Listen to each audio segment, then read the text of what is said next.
السلام عليكم ورحمة الله وبركاته. صلاة خدای مزن و دلوان لو همی تماشاوان و گودارین کردستان بسیاری برنامه پاشی ببین ویری کردستان بسیار الباشوری کردستانه و اف پاشی و دهه خود حسکت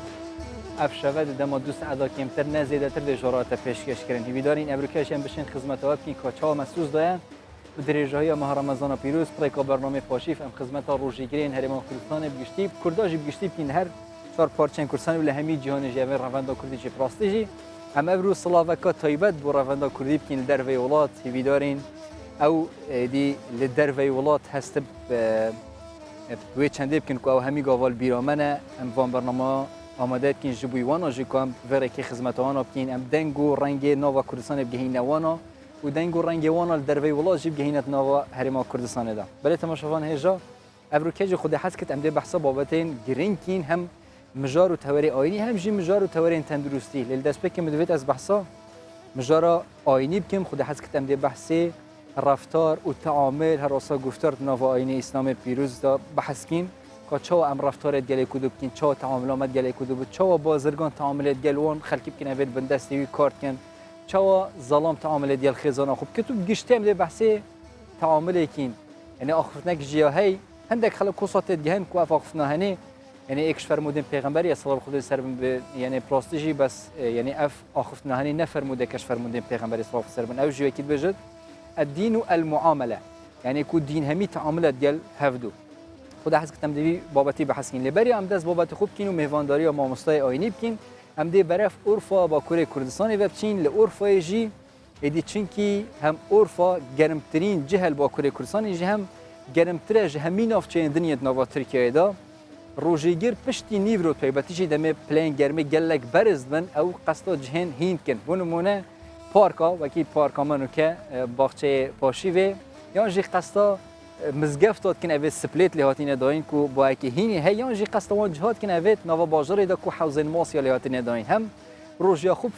فیش وی در باز کن هم جی دیر بنج گرما اورفای برف اورفای بزانی که چا خلک اورفای بحثا گرما بازار خود کن و چا خوجت پارزن و پاشی بردام که هینجی بردام گل مدا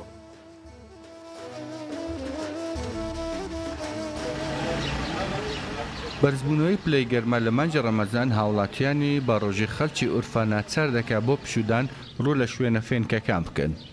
بۆ مەبەستەش بەشێکی موسڵمانانی ڕۆژوگیر ڕوو لە پارکەکان دەکەن و لەژێر سێبەری فێنچی دارەکانیاندا دەنیشویانی شپاڵ دەکەون و دەخەون.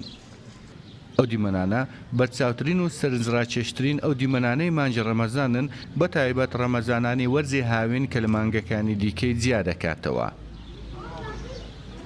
بەشێکی تکێ ڕۆژوگرەکان ڕوو لە مزگەوتە پڕ لە سپلیتەکان دەکەن بۆ نمونە مزگەوتی حەسەن پاشا.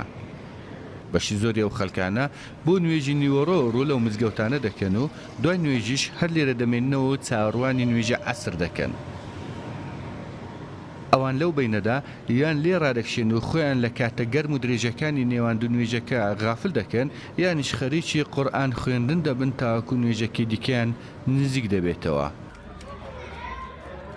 بەشێکی دیکەی خەڵکەکە لە حەوشەی باڵق گوێل و یان حەوزی ماسی قاز دەخەنە نێو ئاوەکەوە و بەو جۆرە پلەی گەرمای لەشیاندا دەبەزێنن.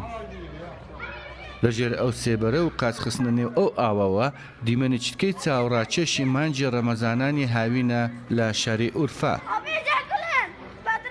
لەگەڵ ئەو دیمەنانەدا منداڵانیش بەرچاو دەکەون کە لە نێو ئاودا خەریکی مەلەکردن دەبن. هاوینانی شاری ئورفا نەک تەنها لە باکووری کوردستان بەڵکو لە سەرتان سەری تورکیا گەرمترین هاوینی هەیە. هەر بۆیە بەرچاوکەوتنی ئەو دیمەنانە لە ڕەمەزانانی ئەو وەرزەدا مسۆگەرن. گۆڤار ئەحمەد، کوردستان 24.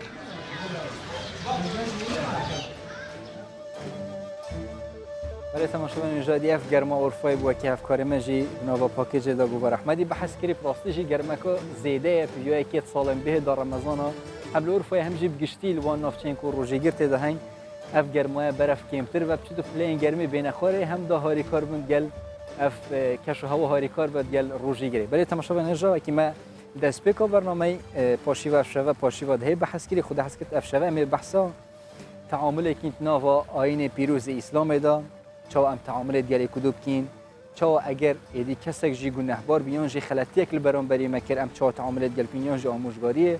لێ بکەین تعاملامەت گەل وان کەسا چاوا بتئەڤێن نە مسلمان تایبەتیژیت نەڤاینەی ئیسلامی پیرۆز چاواتێ بەحەزکردن ji bo vî babetî jî xwe hez kir dê mamosta Mihemed Êneyî binava bernamê paşî vê da diyar me da ba mamosta Mihemed zor zor bexêr bê û Remezan te pîroz û roj û nêştan پیرۆز بی انشاءالله نخوا بەخێر بێ مامۆستا دەمەیە بەو قسەیش دەست پێ بکەم یعنی بەجددی تعاملکردن لەگەڵ یەکتری ڕەفتاری باش لە بەرامبەر یەکتری هونەرە لە بوو مرۆڤەکان ئەم هونەرە یانیش هونەری مامەڵەکردن لە ناو ئاینی پیرۆزی ئیسلامدا چون باس کراوە بسم الله الرحمن الرحيم الحمد لله رب العالمين والصلاة والسلام على حبيبنا ومولانا محمد وعلى آله وأصحابه والتابعين ومن تبعهم بإحسان إلى يوم الدين بێگومان بەڕاستی تعامل لەگەڵ مسلمانان شتەشی پیرۆز و مبارەکە لە ئاینی ئیسلام زۆر گرنگی پێدراوە و بە تایبەتیش لە مانگی ڕەمەزان لە مانگی ڕەمەزان عادەتەن لە ئەو مانگە ڕەمەزانە پیرۆزە دەتوانین بڵێن مەدرسەیەکی پڕ خێر و بەرەکەتە یاخود دەتوانین بڵێن دەورەیەکی ئیمانیە یعنی لە ڕاستیدا ئەو ڕەمەزانە تەنها بریتی نییە لەوە کە ئینسان خۆی مەنع بکات لە خواردن و خواردنەوە هەتا هێوارێ بەڵکو ئەوە دەورەیەکە پەروەردەیەکە بۆ تەواوی ئەخلاق و ڕەوشتە جوانەکان یعنی خوای ڕەب العالەمین دەیەوێت ئەلە و مانگەیدا دووبارە وەکو تەزدید و وەکو نوێکردنەوەی مرۆڤایەتی ئەو سیفەتە ڕەوشتە جوانانە کە لە لای خوای تەعالا پەسەندن لە هەموو ڕەوشتە جوانەکان وەکو لێبوردەیی وەکو سەخاوەت وەکو زەردەخەنە وەکو هەموو کردەوە چاکەکان بۆ ئەوەی کە ئینسان لەو مانگەیدا خۆی بڕازێنتەوە کەوا بوو لە ڕاستیدا کە ئێمە داخەوە زۆر کەس واری حاڵیە لە لای وایە ڕۆژی ڕەمەزان یاخود ڕەمەزان بریتە لەوەی کە لە پاشیوێ هەتا وەکو مەغریبێ گرنگ ئەوەیە نەخۆی و نەخۆیەوە جا ئەوی شتیوان نییە لە ڕاستیدا پەروەردگاری عالم دەیەوێ ئێمە پەروەردە بکات چۆن ئێمە لە ڕاستیدا خۆمان مەنع دەکەین لە خواردن و خواردنەوە لە هەمان کاتیژە لە هەڵس و کەوتی ناشیرن لە تونند و تیژی لە تووڕەیی لە هەموو کردەوەیکی خار وە بەرامبەری ئەوەش خۆڕازانەوە بە سیفەتە جوانەکان مامۆستا محەممەد بەشێک لە خەڵک وا تێدەگەن مەسەن یانیش ئەوهان لە ڕەمەزاندا زیاتر ڕفتاریان دەگۆڕێ بەرەو یعنی نەباشتر زیاتر بەرەو خراپتر مەسەن بوو نمونە تۆڕە دەبن تۆڕە دەبن بڵێ تعاملیان لەگەڵ خێزانەکانیان وەکو پێش ڕەمەزان نییە لەسەر ئاعساب نین مەسەرەن خوا نەخواستە یەکێک قسەکی لەگەڵ بکات ڕاست بە تووڕەیی وەڵام دەداتەوە چون بتوانین ڕەمەزان و بە ڕۆژوبووم بکەینە ئەوە زیاتر بەرەو ڕفتاری باشتر بڕۆن بەڵێ بێگومان ئەوەی کە لە ڕاستیدا ئەهلی ئیمانە ئەوەی کە نوری ئیمان لە نێو دڵیدا دەدرەوشێتەوە دەبی بەهاتنی سەرەتای مانگ گۆڕانکاری لە تەواوی ئەخلاق و ڕۆشتی خۆی بکە حتا ئەگەر پێشی ڕەمەزان کەمەک تونند و تیژبی لەگەڵ خێزانەکەی یا لەگەڵ مێردەکەی یا لەگەڵ جیران یا لەگەڵ ئەولادەکانیدا بەهاتنی مانجی ڕەمەزان واجب لەسەری دەبی بەڕاستی بە خۆداچوونەوەیەک بکات بەو معنای هەڵس و کەوتی هێمن و لەسەرخۆبی بێگومان عادەتەن ئەغڵب وایە کە ئینسان بەهاتنی ڕەمەزان بەهۆی برسایەتی و تێنیاتی تا ڕادەیەک لەوانەیە هەندێک جار ئاسابی تێک بچی بەڵام ئەو شخصەیە یەکسەر دەبی ئەوەی بێتەوە یاد کە بزانی ئەوە لەژێر فەرمانی خوای تەعالایدایە چونکە لە ڕاستیدا ڕەمەزان تاقیکردنەوەیەکی پەروەردیگاری عالەمە بۆ ئەوەی تاقی دەکاتەوە کە بەس بۆ ئەوە نییە تاقیمان بکەتەوە بە شێوێک نوێژ بکەن یانیش بە ڕۆژوو بین بۆ ئەوە چون تعامل لەگەڵ خەڵکیش بکەن بەڵێ دیارە کاکە شوان لە حەقیقەتدا وەکو وتمان خوای ڕەب العالەمین محتاج بەوەی نییە کە ئێمە نوێژی بۆ بکەین یا ڕۆژی بۆ بگرین یا سەدەی بگرین بەڵکە خوای ڕەب العالەمین ئەوەی لە ئێمە داوایە کە ئێمە بکاتە مرۆڤێکی هەرە پەسەندی ڕێک و پێک کە لە حەقیقەت سوودمان بۆ خەڵکەبی وە زیانیشمان بۆ کەس نەبیت هەر بە پێی و قسەیەش لە دێرین زمانەوە شەم زیاتر بەڵێ یعنی لە عەرەبەکانەوە جێمان لێ بووە الدین و المعاملە بەڵێ طبعا هەڵس و کەوت زۆر گرینگە بۆیە لێردا سبحان الله بە تایبەتی مەسەلەی وەکووتمان تووڕەبوون بەڕاستی چونکە زۆربەی هەرە زۆری ئاژاوی دنیا لەسەر چیە لەسەر تووڕەبوونە لەسەر تێک نەگەیشتنە لە بینی خێزان لە بینی ئەولاد دەگەڵ باب و دایک و لە بینی جیرانیش جا لەبەر ئەوەی کە لە ڕاستیدا بەهاتنی ڕەمەزان دەبی ئینسان چۆن کۆنتترۆلی خۆی دەکات کە ناخوات و ناخواتەوە لە هەمان کاتیشدا لەوە کۆنتترۆل سبحان الله خوای ڕەب العالەمین زۆر باسی ئەوەی کردووە کە ئینسان لە حاڵەتی تووڕەبووندا کە ویستی کۆنتترۆلی خۆی بکات چ گەورەی هەیە خوای تەعالە کە دەفەرمی وسارعوا إلى مغفرة من ربكم وجنة عرضها السماوات أعدت للمتقين الذين ينفقون في السراء والكاظمين الغيظ والعافين عن الناس أواني كرقوا كي ندخونوا ما نايتيا يعني أو كسي برام برتا زاخي حسابك لخيزان رازس بيبكا لخيزان لدرو زيران هرسو كوتشي برام بربتو كردو كزي توربونا بلام أتو لبر أوي كمروفيشي تواوي وسر خوت نايني والكاظمين الغيظ يعني دي خويوا خواردنوا هندي علماء دفرمون خواردني اشتيتال ناخوشة خواردني جهر ناخوشة بلام أو شخص اللي بيناوي خواي رب العالمين أو رقيد أخواتوا ولا دواي خواردنا وكش معناه الدري نابري والعافين عن الناس ولي عفوشي دكا يعني كأن ماذا زهر عفو كشنا والله يحب المحسنين سبحان الله خواي رب العالمين كيف بتساهل كاران دي مثلا كاكجوان اگر اما براود بكين بو اخلاق وروشتي جوان وريكو بيك بو اوي كرنگ من بداتوا اگر لروانگي قراني بيروزو تماشا بكين وهروها لروانگي فرمودي پیغمبر صلى الله عليه وسلم لروانگي پیغمبر ديار او تشروشي حضرت يوسف مشهوره همو من تندها جمان ليبو كدواي اوي او برايان او همو ازيتيان داو كارگيشت اوي كبيكو جنو وخستيان بيرو زورنا راحتيان كرد لدواي اوي كخواي رب العالمين واي ليكر اوي برز كردو كارگيشت اوي تواي برايا كان كوتنو بردستي سبحان الله فرمويتسي يعني نقبلي اتو بو ايوه بواتان لمن كر اوتان كر فرمي لا تثريب عليكم اليوم يغفر الله لكم وهو ارحم الراحمين يعني دواي اوي كغوتي تازا من باسي رابردونا كم وهي عتابتان لسرنيا نارحتنيا لهمان كاتجا يغفر الله لكم يعني هر اوان دينكر احسانا داوا دكم كخوي تعالى لتان خوش بي وهو ارحم الراحمين او بخوي لروانقي قراني بيروسكا او ما نشانتك الحقيقه دا جيرانوي تيروك كان لقراني بيروس هل بو كاترا بردنيا لقد كان في قصصهم عبره لاولي الالباب لتيروشي بيغمبران او بندبو او مروف سودي اللي ور بقري ولا روانقي حديثي بيغمبري صلى الله عليه وسلم ايو جسان هروها مشهوره زور بما دزاني بلا فان الذكرى تنفع المؤمنين بيغمبري خوشوي اسمان درود و سلامی خوای لەسەر بێ لە دوای ئەوەی کە زۆر ئازاری پێگەی لە شاری مەکە ئاوارەیان کرد دەربەدەریان کرد هەتا لەوێ بوو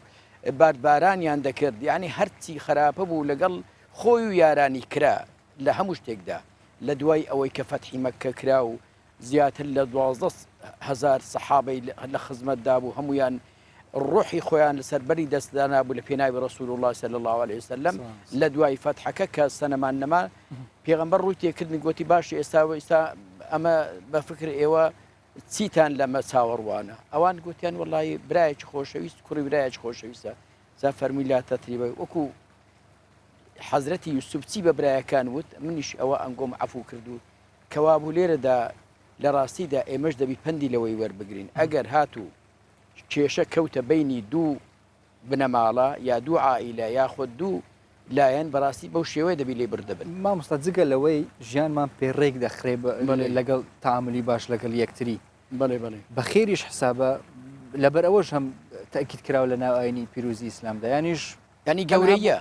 گەورەیەکە تەنها لە بۆ ئەوەیە ژیانمان پێڕێک بخە خوای گەورە یانیش لە ڕۆژی قیامەتیش پاداشتە بەڵێ ئەمە کاکە شوانویستا مەسەرەن لەوانەیە زۆر کەس کە بینی نییە دەگەڵ حتى زور جار هي برا لقل براي بينيان يعني زيران لقل زيراني اگر او شخصيه مثلا بنمونه بهاتني مانجي رمضان بكاتا فرصتك لويدا بلي والله لبر خاطري خويا رب العالمين امن باب سم درشي او برايم دم يا او زيراني بدم لدرك من ظلم بابا من او هاتمو مال داوي لي بردن دكم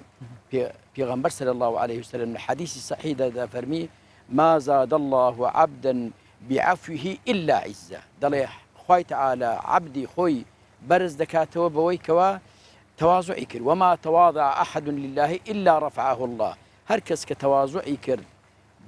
تكبري نكرد مثلا لدرشي خلقي دا يا بخوي خوي سلامي لخلقي كرد إلا رفعه الله خوي تعالى أو شخصية برزي دكاتو يعني برز دبي بله ما مستعمل با كومالجا زياتر قسكينو بتسينا ناو خيزان بيني تاكا كان بونمونا لنوان أركو ماف لبيني بياو خيزانكي يعني جنو بياو چەندین ئەرک و ماف هەن بەڵێ لە نێوان ئەم هەموو ئەرک و مافانە پیا و دەبی تعاملی لەگەڵ خێزانەکەی کوبی لە کاتی تووڕەبوون چون مامەڵە لەگەڵ یەکتری بکەن چون ئەگەر خێزانی مەسەنە بوون و لە ڕەمەزاندا زیاتر بە باسی ئەو بابەتە بکەین مەسەن هەیە خێزان پێڕاناگە یعنی ژن پێڕاناگە هەموو خواردنێک حاضر بکە دەبی پیا چون هاوکاری بکە تعاملی کوبی لەگەڵ خێزانی والله طبعا دەبی ئێمە ئەو تعاملەی هەر لە حەزرەتی رسول الله وەربگرین صلی الله عليه وسلم پێغەمبەری خۆشەویستمان دیارە هەمومان دەزانین کە چەندەها ئیماندار حەزیان لێبوو کە بەردەوام لە خزمەتی بن کەسی لە کاتێکدا کە دەگەڵ خێزانەکانی دەبوو تعاونی دەکردن لە تەواوی کار و ئیشەکان یعنی کارەکانی ناوماڵش پێغەمبەر صلی الله علیه و سلم هاوکار بووە لەگەڵ خێزان بەڵێ لیباسی دروتەوە و لە هەمان کاتدا تعاونی خێزانەکانی کردووەکەوا بوو لێرەدا یعنی هیچ عیبی تێدا نییە ئەگەر ئینسان هەستی کرد بەوەی کە خێزانەکەی لەلایەک ساحێب منداڵە ئەوی دیکە بچی تعاونی بکات بە نەوعەک لە نەوعەکان جا بزانە بە شێوەیەک لە شێوەکان وەکو حتا کابانەتیژبی عیبی تێدا نیە یعنی لە ناو ئیسلامدا ئەو هەموو کارانە ئەگەر پیا هاوکاری خێزانەکەیدا بە عیب حساب ناکرێت هەر بەڵکو بە گەورەی حسابە وما تواضع أحد لله إلا رفع ئەوە دەبیتە بەرزی و گەورەی ئەمە زیاتر ژیانی پێغەمبەر صلی الله علیه و سلم بە نمونە وەردەگرین بەڵام ئێستا دەچینەوە لای هاوکارانمان لە سلێمانی بزانین ڕەوشی ڕەمەزان لە ڕۆژی نوێمدا چوون بۆ مامۆستا محەممەد زیاتر باسییان بابەتە دەکەین بەڵێ تەماشاوە نەژا بەرنامەی پۆشیف بەردەوام کەمێ بەرە هەفکارێمە کاروان ڕحمانی بچین لە سلێمانی بشەیەکی ڕاستە خودت گەلمەدە بە کاروان جیان ئەم کاتت باش زیاتر باسی تعاملی پیاو لەگەڵ خێزانەکەمان کرد لەگەڵ مامۆستا محەممەد ئەمە با لە توشەوە دەست پێ بکەین لە سلێمانی جگەلەوەی بزانین ڕەوشی ڕەمەزان لە ڕۆژی نوێم دەکوە کاروان جیان لەگەڵ خێزانەکە چوونی بە تایبەتیش لە مانگی ڕەمەزان و چون هاوکاری خێزانەکە دەکەی و کامیرەش بوویتە بەڵێ ژوان سڵاو لێەوە سڵاو لە بینەرانی کوردستان 24 پاشەوی هەموو لایەک باش بێ هەڵبەتە بابەت و تەوەرێکی جوانتان دیاری کردووە مامەڵەی پیاو لەگە خێزانەکەی و من وەکو خۆم لەگە خێزانم هەوڵم ماوە عنی زۆر هاوڕێیانە بۆ برادەرانە لە ناو ماڵ بژین هاوکارێکی باش و جددی یەکتر بین لە ناو ماڵ بێکمانەوەش بە کردارە بێ ئەکرێ سەردان بکەن ئەکرێ ڕۆژێک میوان بژبان لەگەڵ سافی پشتی کامێرای لای تۆ و تعاملی ڕاستە و خۆش ببیرن ئینشاءالله هەڵبەتە من بچمە سەر و بابەتی کە ئەم پاشەوێ قسە لەسەر بکەم ئەویش یەکێک لەو خواردنانەی کە بەکاردێ لە شەری سلێمانی و لە هەر چوار وەرزە هەر چەندەها نەجار ئەوترێ لە هاوین کاتێک وەرز گەرمەکە کەمتر ئەخورێ ئەویش سەر و پێ پاچەیە لێرە ئەگەر کاکەزانە کامێراکەی بسوڕێنێ خەڵکانێکی زۆر هاتوون بۆ ئەوەی خواردنی سەر و پێ بەکاربێن بیخۆن هەتە نەوترێ ڕەنگە لە ڕۆژە دۆخێکی خراپیان هەبێ بەهۆی ئەوەی کە ئاوێکی زۆریان پێویست بێ ئەو کەسانی بەتابێت بە ڕۆژووە بن من لە یەکێک لەو خواردنگانەی کە سەر و پێ ئەفرۆشێن نزیکم ئەمەوێ قسەیان لەگەڵ بکەم لە نزیکەوە بزانم ئەو سەر و پێی کە دروستیەکان و بەکاری هێنن چییە؟ وەستا سڵاتەن لەوێت تا وەستا نوریژ ئەگاتە ژوورۆ بنەوێ قسەی لە جناب بپرسم چەندتان سەر و پێ دروست کردبوو و چەندێکی ماوە؟ وڵی تقریبا بەپێی بازار دروستیاکەین عدەدەکە بەپێی بازارە چەندە سەرفی ئەوەنە دروستەکەین چونکە جارێ بازار خاوە بەمەبی بازارەکە دروستەکەین بزانین بازارەکە باشە زیایەکەن ڕۆژانە بەتر ئێستا چەندێک خواردنتان ماوە؟ ئێستا تقریبا بەشی 6 نەفەری خواردن ماوە بەڵێ وەستان نوری ژەگاتە لای ئێمە من ئەمەوێت لە جەناب بپرسم تاسنە ڕەچاوی تەندروستی ئەو خواردنتان کردو کە دروستیەکە وڵای ترێمە بە تەواتی ڕەچاوی ئەو ئەەکەین بەعام خەڵکەش زیاتر لەبەرەوەی لێمان ڕازیە لەبەر پاوکتەمیزیەکەی زیاتر وەستانوری یەکێکە لەو وەستانەی لە شاری سلێمانیە بە ناوبانگە مخەزڕەمە لەبەری دروستکردنی سەر و پێ وەستا سڵاوتان لێبێ من سعات 11 کاتمە لای تۆ ڕێ بکەوین بۆی ئەم دیدارە ڕێک بخەین فەرمووت تا 1.5 ڕەنگە خواردنمان بمێنێ 1.4 لە کۆتاییان چییە خەڵک زۆر بەکاریێنێ؟ بەڵێ ئەوەیە شتەکە خەڵک ئاسوودەیەتی خواردنێکی بە سوودیشە لەبەرەوە هەموو کەس حەزی لێتی ئەگە توانای هەبێت لە قەناتم هەیە سی ئەوەی کەش بێ ئەخورێت ئەڵێن ڕۆژوانان ئەگەر بەکاری بێنن ڕەنگە لە ڕۆژە گرفتی چونێتیان هەبێ وڵی هەیە لێ ترسی ئەگەنێ خۆی وان نییە پێش بان یەک دۆلکە ئەو دەبێ ئەو بخۆرەوانێ هیچ کێشەیەکی نابێت بەسێ لێت سیاڵێ تیرمە بێت ئەوەش کە دوسە تەبیعەتی ئەو کەسە خۆی لە کاکەشم پرسی تا چەنە ئێوە ڕەچای ئەوتان کردووە ینی باری تەندروستی لە ناو دوکانەکەتان بپارێزن و خواردنێکی تەندروست بن بە خەڵک زۆر ئەوە لە بیدایەتەوە لە شەستەکانەوە هاتووی ئەو ڕێنمای و پاگوتەمیزی و ئەو دەسووری کە داماناو تا ئێستا هەرو شێوەیە. وەسە گیانەوەی منەی بینە بەگەر کاکەزانەشە ڕیکۆردی کە جیپە و ئاو و گۆشتا و پێچکە و زمان و هەموو ئەم شتانە هەموو شوێک ئامادەیە؟ بەڵێ هەمووی هەیە بابەتی سەرپێ سەرپێک خۆی بریتە لە پێچکە و زمان و گۆشت و جیپەکەیە. گلەی لە نرختان نییە لەوەی کە بە چەنەی فرۆشن؟ نەخێنانە نییە نەبووە تا ئاسا نەبووە لەبەرەوەی ئەو خواردنە زۆر بە زەحمەت دروست دەکرێت. یعنی جیپایان بە 5,000 تابیری زیاتریشە. زەحمەتی لە دروستکردن و بەرهەمهێنانی زۆر بە 12 کەس زیاوە دروست دەکەیت. چەند کارمەندە هەیە تۆ جەناب لێرە؟ ماشەڵڵا لێرە ئێستا حەبایان حەوتین لێرە بۆ خزمەت. بە ڕۆژیشە 4 دروستیەکە. یعنی چوان کەس دوان چاکێکە دوان خەریکی شۆرینەوەیە ئیتر ینی ئەوە نییە بڵێ بە دوو کەس و سێ کەس دەکرێ. بە 12 کەس ئەوە پێگەێنین. دەستان خۆش بێ ماندوو نەبن تا ئێوەش خواڕستان زیاد بکە.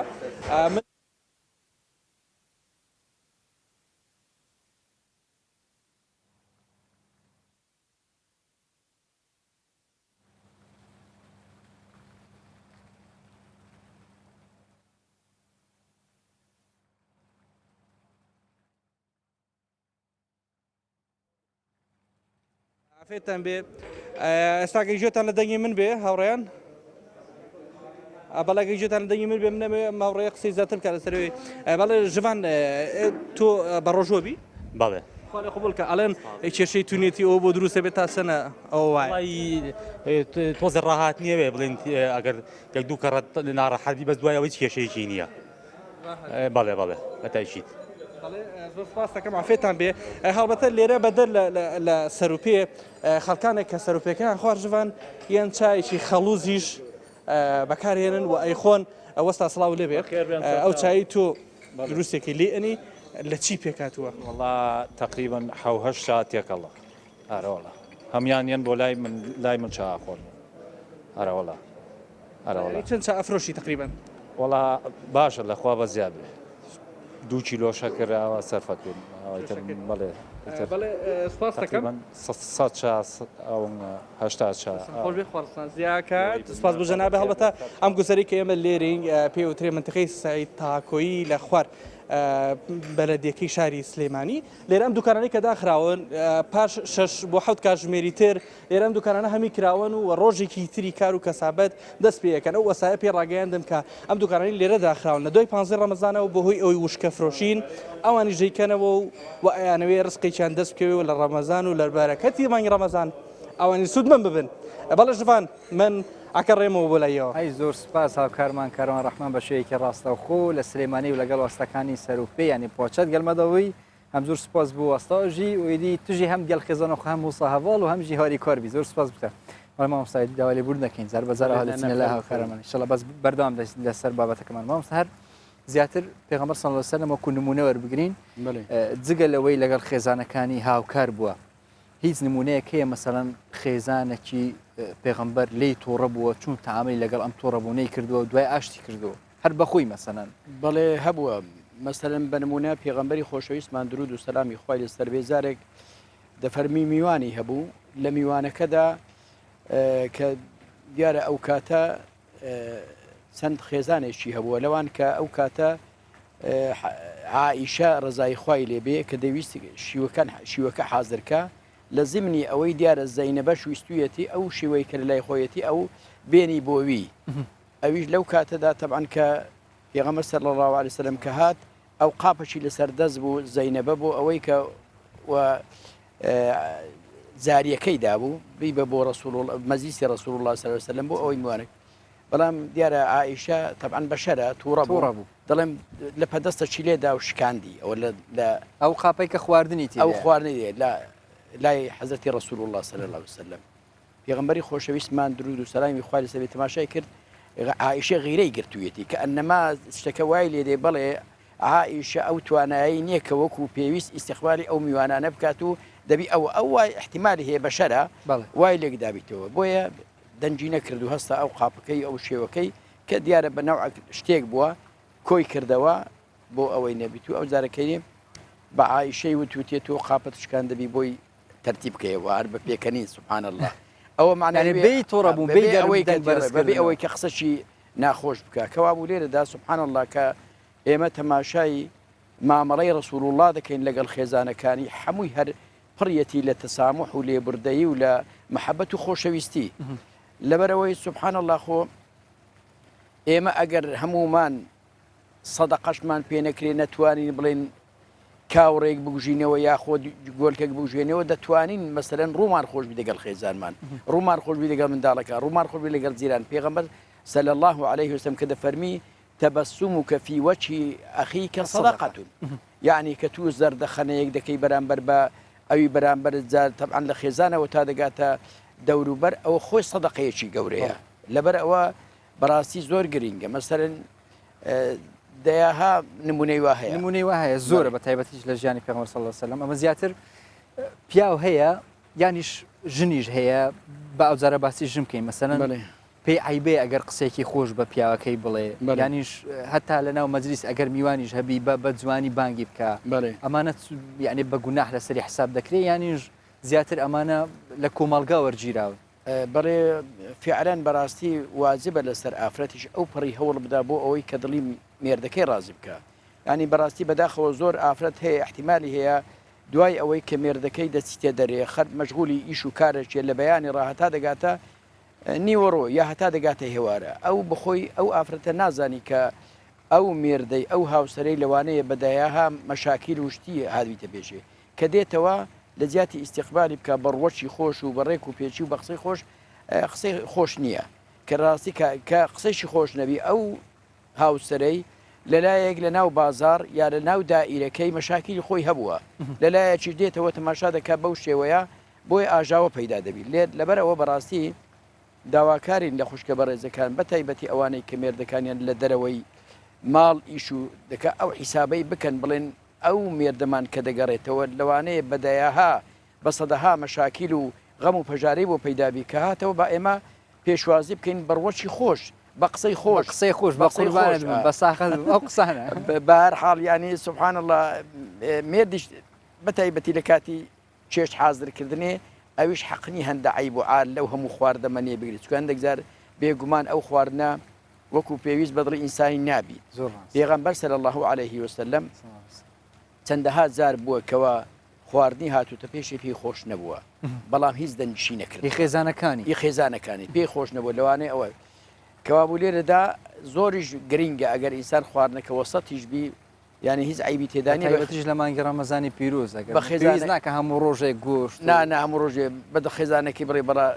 بەڕاستی دەستت خۆش بی بەڕاستی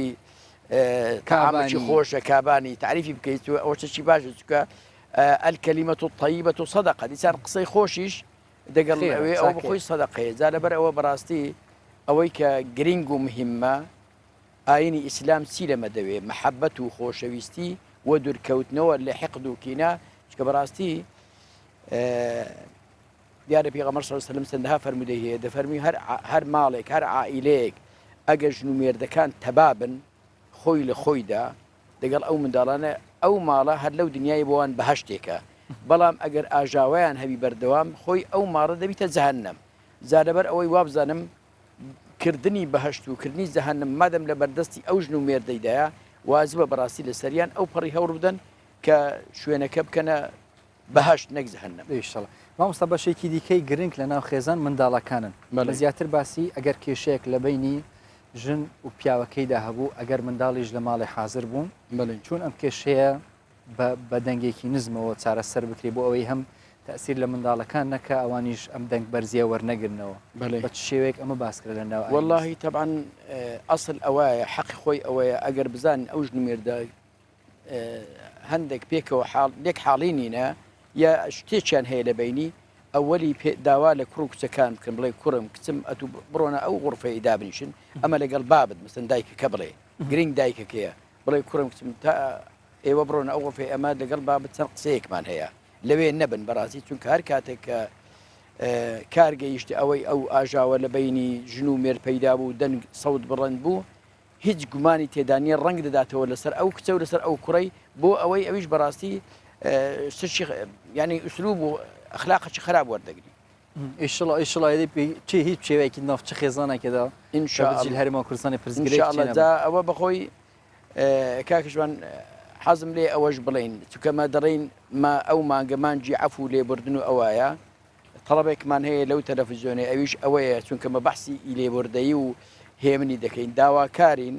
لە تەواوی کۆمەڵگەی خۆمان کە خوا ڕەب العالەمین ئەو نیعمەتەی لەگەڵ ئێمە کردو دەرگەی خێری لەمە کردووە صاحب کیانی خۆینە صاحب دەسەڵاتی خۆینە صاحب هەموو شتی خۆینە داوایان لێ دەکەین ئەو لایەن و حیزبانەی کە ساردایەتی لە بینیان هەیە بەرامبەر بە یەکدیکە بەڕاستی چی تێدایە کە لە دەرچی یەکدیکە بدەن و بستنەوە یەکدیکە و دەستی دەست و یەکدیکە بکەن و بۆ ئەوەی هەم ئەوان شادمان بن هەم ئەو خەڵکەش کە چاوەڕوانی ئەوەیەکەوە ئەوانە ئەو سەرکردانە سەرکردە کوردەکان پێکەوە دابنیش و دەست دەست و یەکدیکە بکەن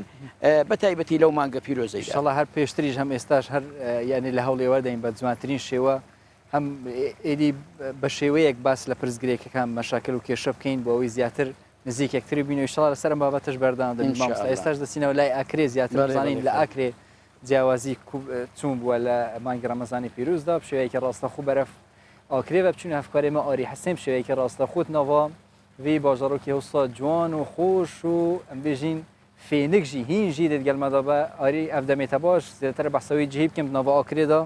دولچ جایەکی بەرهەوی ئوت ئاکرێدا چاوە ڕەمەزان دەرباز بە و چاوە ڕۆژیگیر ڕۆژیین خۆ هەم لە پاشیوێ هەمژی لە فتارێ دەربازکن فەرمواری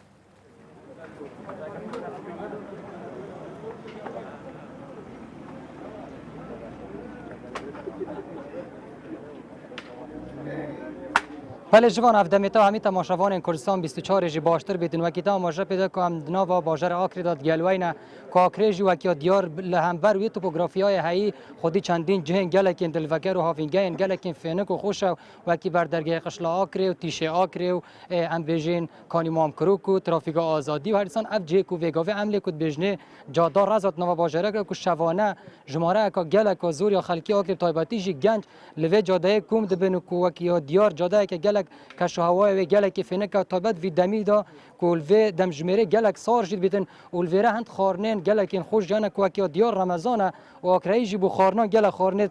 بر خارنه را چنو رمضان جی گل حش خارنت کتن دیار وان جند خارنن خوانه وکی کوگوت و نج دیاره چا سر پلال ویره های هرسان دندرما شیری کو وکی دیار دندرما اکره دندرما کو خمالی هرسان شربت خمالین اکره کو تایباتیش میج وانتشنه چکرینه هرسان قلی اکره کو ادگل برنجی کردی الویره مال جام خو آماده کردن یعنی کل و جاده نفرتن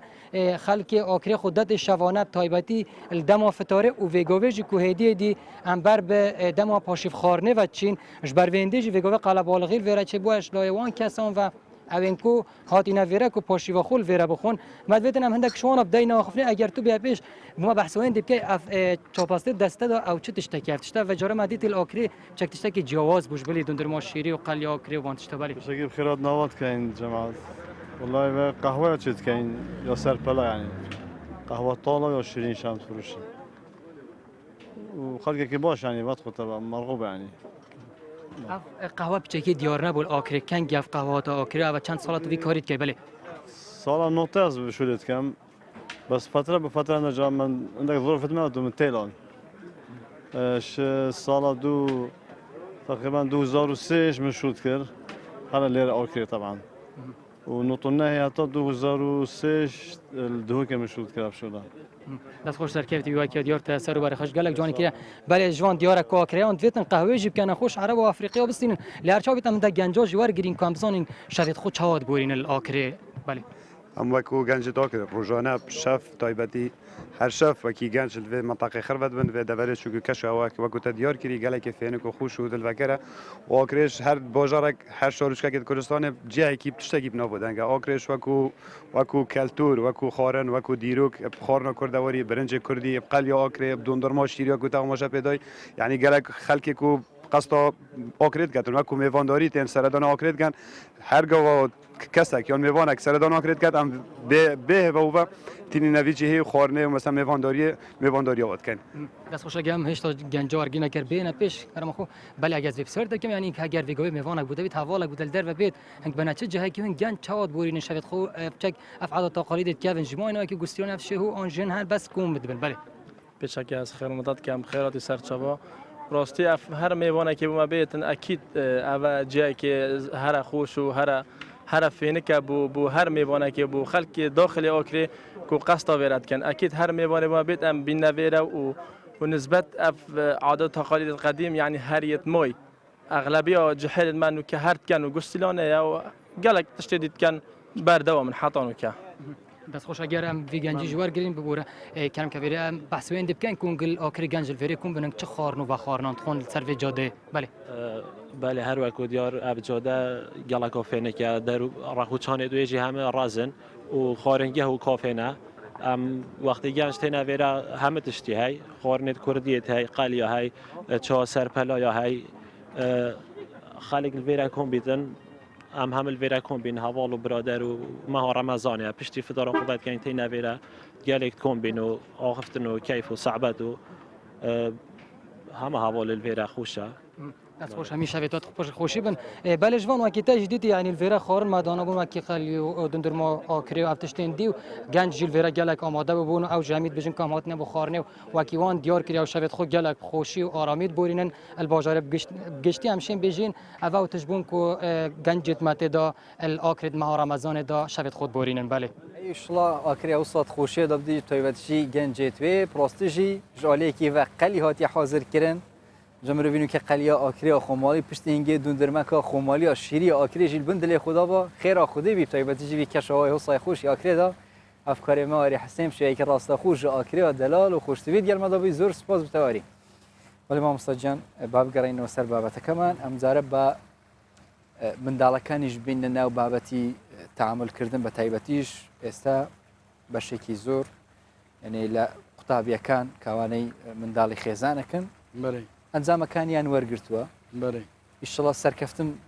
بۆ هەمیە بەڵام ئەوانەی کە یعنی کەوتون ساقید بوون چون دایک و باوکان تەعامل لەگەڵ ئەم هەڵەیە بکەن کە ئەنجامیان داوە بێگومان بەڕاستی ئەولاد بە هەر حاڵێکی هەبی واجب بە دەبی لەژێر پەروەردەی باب و داچی داوی بەردەوام بەڵام وەکو دەڵێ ئەگەر هاتوو ئەو قوتابیانەی کە وەکو پێویست دەرەجیان نەهێناوە یا هەر کەوتونە بەڕاستی لەبەر ئەوەی چووکە کارەکە تازە ڕووی داوە مادام کە ڕووی داوە ئەمن وان پێ باشە لە ڕاستیدا ئەوانە کە هاتنەوە بەسەریان نەڕۆن ینی کارێک تونند و تیژیان لەگەڵ نەکە قسەی ناخۆشیان پێ نەڕێدان قەدەغەیە ناقەدەغەیە لە دوای لێدانیش قسەی ناخۆشی هەر ئەوەندەیە چونکە لە ڕاستیدا بە خۆ دەزانی زۆر کارە ساتی وا هەبووە لە ئەنجامی ئەوەی کەوان یەکە کوڕێک یا کچێک کەوتووە زۆر قسەی ناخۆشی پێوترایە لەلایەن دایک و باب احتمالی هەیە کارگەیشتە حتا ئینتحاریش بۆیە لەبەر ئەوە بەڕاستی واجبە لە سەردایک و باوک زۆر بە نەرمی بڕێ کوڕم قەیت چییە ئەو سەفەرەی ئەو ساڵکەوتی هەوڵ بدە بۆ ساڵێکی دیکە ئەو پەڕی خۆتمان دوو بکە یعنی بە قسەی خۆش دەبی ئەم هەڵەیە چاک هەڵە بە هەڵە چاک نەخێر نابێت تونند و تیژی چی خراپە لە حەقەتدا يولد العنف العنف ئەوەی کە عنف هەر تەنها توندی بەوە لە دێری جا لەبەر ئەوە بەڕاستی جێی خۆیەتی دوای ئەوەی کە منداڵەکان گەڕانەوە دایک و باوک ئیستیقبالیان بکەن بەڕۆشی خۆشەوە ئەی مامۆستا چوون دایک و باوکان مامەڵە لەگەڵ منداڵەکان یا بکەن لە بینی کچ و کوڕ بۆ ئەوەی فەرق و جیاوازی لە بینیان دروست نەبێ مامەڵەکردن لەگەڵ هەم چاکە و هەم خراپەکانیش چوون بێ مەسەن ئەگەر کچ هەڵەیەکی ئەنجامدایانیش ئەگەر کوڕ هەڵەیەکی ئەنجامدایانیش خۆشەویستی لە بوو هەردووکیان چوون دەرببڕێ لەلایەن دایک و باوکانە مامەڵەیان لەگەڵ والله طبعا دیارە فەرق و جیاوازی لە بینی ئەولاددا کارەساتە ینی مصیبەتە و ئاینی ئیسلام پێ و ڕازی نیە و چەندەها فەرمودەی پێغەمبەر صلی الله عليه وسلم هەیە لەوەدا دەبی ئینسان عەدالەتی هەبی اعدلوا واتقوا الله واعدلوا في أولادكم بەو معنایە ئەو ئەولادانە سێ چوارە دووسێ کوڕی هەیە و دوو کچی هەیە ئەوانە بێگومان هەمویان وەکو یەک دیکە نابن تێیدا هەیە ئاستی بەرزە تێیدا هەیە وەسەتە تێیدا وەکو پەنجەکانی دەست کەوا بوو لێرەدا دایک و بابی حەکیم و زانا و تێگەیشت و ئەوەیە بتوانی هەر یەکەی بە قەدەرە خۆی کەلمی الناس على قەدری عقولهم بە گوێرەی خۆی قسە و گفتوگۆی لەگەڵ بکات پەروەردەی بکات و بە هیچ شێوەیە کارێکی وان نەکات کە یەک لە کچەکانی یا یەک لە کوڕەکانی هەز بکات بە خۆی کە بە کەمتر تەماشای دەکرێت بە تایبەتی کە جیاوازی خوانەخواستە ئەگەر لە بینی کچ و کوڕ خراپە ینی بەڕاستیدا ئەوە بیر و ڕایەکی جەهالەت و نەزانیە چونکە ئینسان دەبی چۆن کوڕی خۆشەویستە لەلا کچەکانیشی بەو شێوەی خۆشەویست بی لەبەرەوەی چونکە خوانەخواستە کار بگاتە ئەوەی ئێمە دڵمان بە کوڕەکان خۆش بیت و بە کچەکانیش دڵمان ناخۆش بی بالضبط دەسینەوە زمانی نەفامەتی وإذا بشر أحدهم بالأنثى ظل وجهه مسودا ئەوە خەتەرەشی زۆر گەورەیە ئەوە نەزانینە و زەهالەتە بۆیە بەڕاستی لە زۆر حاڵەتدا پێویستە دایک و باب زیاتر عەطف و لطفیان هەبی لەگەڵ کچەکان زیاتر لەگەڵ کچەکان بڵێ زۆر باشە ئیدیە تایبەت بی بۆ کچیان ئێت زیاتر ناوە خێزانێدا دایک و بابە زیاتر ئاگەل کچێن خۆ هەبێت یانیش بەری کوڕێن خۆی شڵە فەرقوج دەژێتەوە بین هەردوو کادەنەبێت مامۆستا بە هەندێک لە منداڵەکانیش دوورکەینەوە بوو نمونە ئەگەر پیاوێک ویستی مامەڵەکردن هەم لەگەڵ خێزانەکەی هەمیش لەگەڵ دایکی خۆی کە دەکاتە خەسووی خێزانەکەی بۆ ئەوەی مامەڵەی باش بی لەگەڵ هەردووکیان بڵێ پێویست دەکە مەسەنە هەندێک شت بشارتەوە لە خێزانی یانیش لە دایکی خۆی بۆ ئەوەی یعنی هیچ کێشەیەک لە بینیان دروست نەبی چکە زیاتر هەم پێشتریش هەم ئێستاش جار بەجار باز دەکرێت کێشە لە بینی بووک و خەسوو دروست دەبێت هەر بووە بڵێ بێگومان یەکێک لە گوناهەکانی کەدان دراوە لە هەندێک ڕوایەت لە گوناهی کەبیرە درۆیە درۆ زۆر خەتەر و ترسناکە بەڵام عولەمایان هەروەها لە فەرمودەش هاتووە ئەگەر درۆیەک لەبەر مەسلحەت و بەرژەوەندی بی بۆ ئەوەی کە ئەو دوولایەنە بگەینەیەک یا بۆ ئەوەی کە ئاژاوە پەیدا نەبی ڕێگا پێدراوە درۆیەکی سپی گچکە درۆیەکی وا بەو معنای بە خێزانێک لە لای خێزانەکەی بڵێ بەڕاستی ئەم ئەتوم حیسابی نییە لە دنیای ئەوەندە خۆشەویستی بەڵام حەز دەکەم بەڕاستی ڕێزی دایکم بگری وە لە هەمان کاتا پێشی بڵێ زۆر جار هەیە کە دایکی من لە لای من زۆر بەحسی تو دەکات دەڵێ ئەو خێزانی توم ئەوەندە وەشی نەگوتیە یعنی تەنها قەیدیناکە هەر بۆ ئەوەی کەوات بتواندرێ تەعایشێک و ژیانێکی ڕێک و پێک و سەرکەوتوو لە بینیان دوێ وە لە هەمان کات لە لای خێزانەکەش ئەوەی دەتوانی پێی بڵێ دەشبی ئەو درۆ گچکە بە بەخێریش حساب بکرێت بەخێر بەڵێ طبعاً وە دەڕێ درۆیەکی مەسلحەت ئامیز باشترە لە ڕاستێکی فیتنە ئەنگیز یعنی درۆیەک کە مەسلحەت بێنی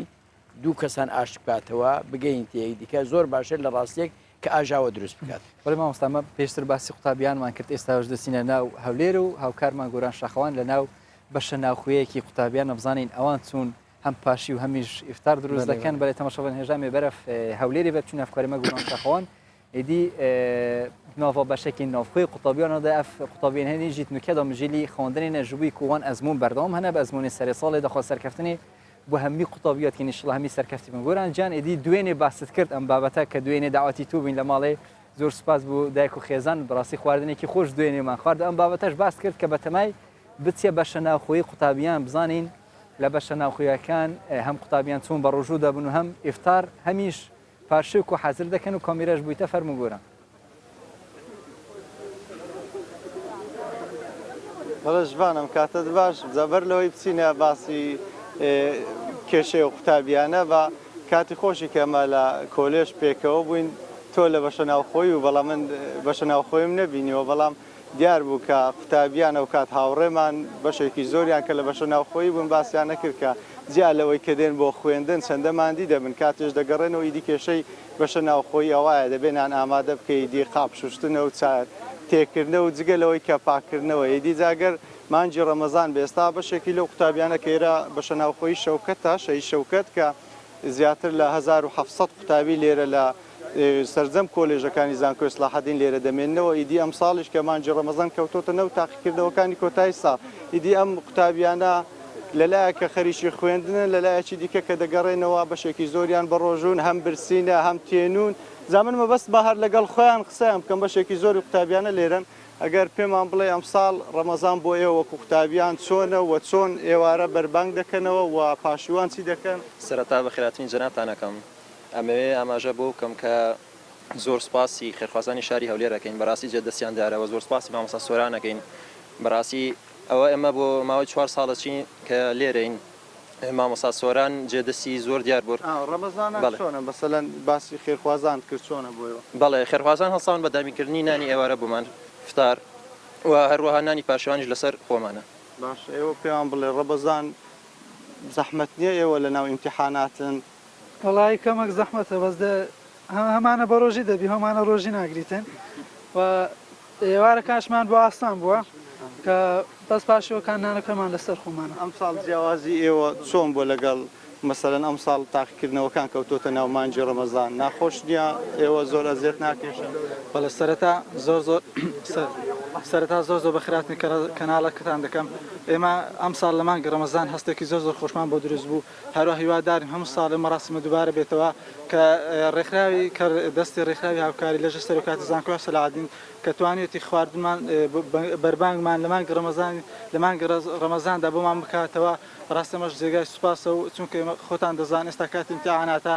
خواردن ئامادەکردن بۆ هەندێک ئیمتیحانات خواردن ئامادەکردن بۆ تەڵەبەکان و لە کاتی ئیمتیحانات ئەرچێکی قورسە دووبارە بەخێر بن سەر ئێوە ینی هەموو هێوارێک خواردنتان بۆ لە کاتی فتار لێرە؟ بەڵێ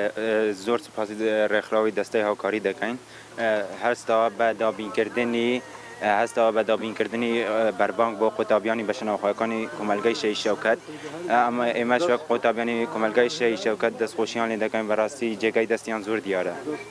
ژبان مامۆستا سۆران بەرپرسی بەشە ناوخۆیەکانی کوڕان لە سەرۆکایەتی زانکۆی سەلاحەدین ئەویش دیارە بەبەردەوام لەگەڵ قوتابیەکان ئێستا و شەوی هاتۆ لەگەڵ ئێمە مامۆستاگەر پێمان بڵێ ئەمە باس لەوەکەن کە دیارە خێرخوازان خواردنی ئێوارە بۆ قوتابیان ئامادەکەن تەنیا بۆ ئەم بەشە ناوخۆی یاخود بەشە ناوخۆیەکانی دیکەشە. بڵێ کاگۆران ئەم پرۆژەیە پرۆژەیەکی ئێمە ناڵێن خێرخوازی ئەڵێن دەستی هاوکاری قوتابیان لەوە گەورەترین خێران پێ بکاتن. ئەو پرۆژە لەژێر چاودێری سەرۆکی زانکۆی دکتۆر ئەحمەد دزەوی دەستی هاوکاریمان دەکاتن نەخێر بە باڵەخانەکانی تریشە ڕۆژانە زیاتر لە 3 تا 4 هزار جێ خواردن ئامادە دەکرێتن هەم بە باڵەخانەکانی کۆمەلگای شەی شەوکەت تۆزەی شوباتی کچان لەگەڵ باڵەخانەکانی تریش لە دەرەوە هەمانە کە ژمارەن بە کچاوەکان نزیکەی 22 باڵەخانەیە. یعنی هەموو تەنیا بۆ ئێوارە یاخود بۆ پاشیوانیشتان خواردن؟ نەخێر تەنها بۆ ئێوارانە. ئەی پێشتر مەسەلەن هەندێک کێشەی قوتابیان لە بەشەکلە بەشە ناوخۆیەکان باسی کێشەی نەبوونی ئاو کارە بەوان ناکراستا و کێشانە بەشوێ گەیشت بە. سوپاس بۆ خوا توانیتمان چارە سەری بکەین لە ڕابردووەمان سەلماندووە بە جووری برادرانی بەڕێبەرایەتەکەمان هەڵی بەردەوامە بۆ چارەسەرکردنی لەخوا بە زیادبێ ئێستا کێشێکی ئۆتۆمانیەوە ساڵماوەتەوە کە تقریبان هیچ کێشێک دووچاری کێشێک نەبووینە. دەست خۆش زۆر مامۆستا دەست خۆش بیش شوان وەکو دیارە وەکو باسەکان دیارە بەشێکی زۆر ئەوانە دەستەیەکی هاوکاری دروستکراوە لە سەرۆکایەتی زانکۆی سەلاحەدین هەموو ئێوارەیەک خواردن بۆ بەشێکی زۆری لە بەشە ناوخۆی قوتابیەکان ئامادە دەکرێتی دیارە قوتابیەکانیش ئەمە جیاوازی ڕەمەزان لەگەڵ مانگەکانی تر ئەوەیە بۆ ئەوانی دیرەوە جەمەکانی دیکەیان ئێستا نایکەن و ئێوارانش ئەو ژەمەیان بۆ ئامادە دەکرێتەوەتە کارەکانیان دەبێ ئاسانتر بێ. پاشیوە هەمی قوتابیاژی سەحەت و خێر و بەرەکەت بێت هاوکارمان گۆران شاخان بەشەیەکی ڕاستەوخۆ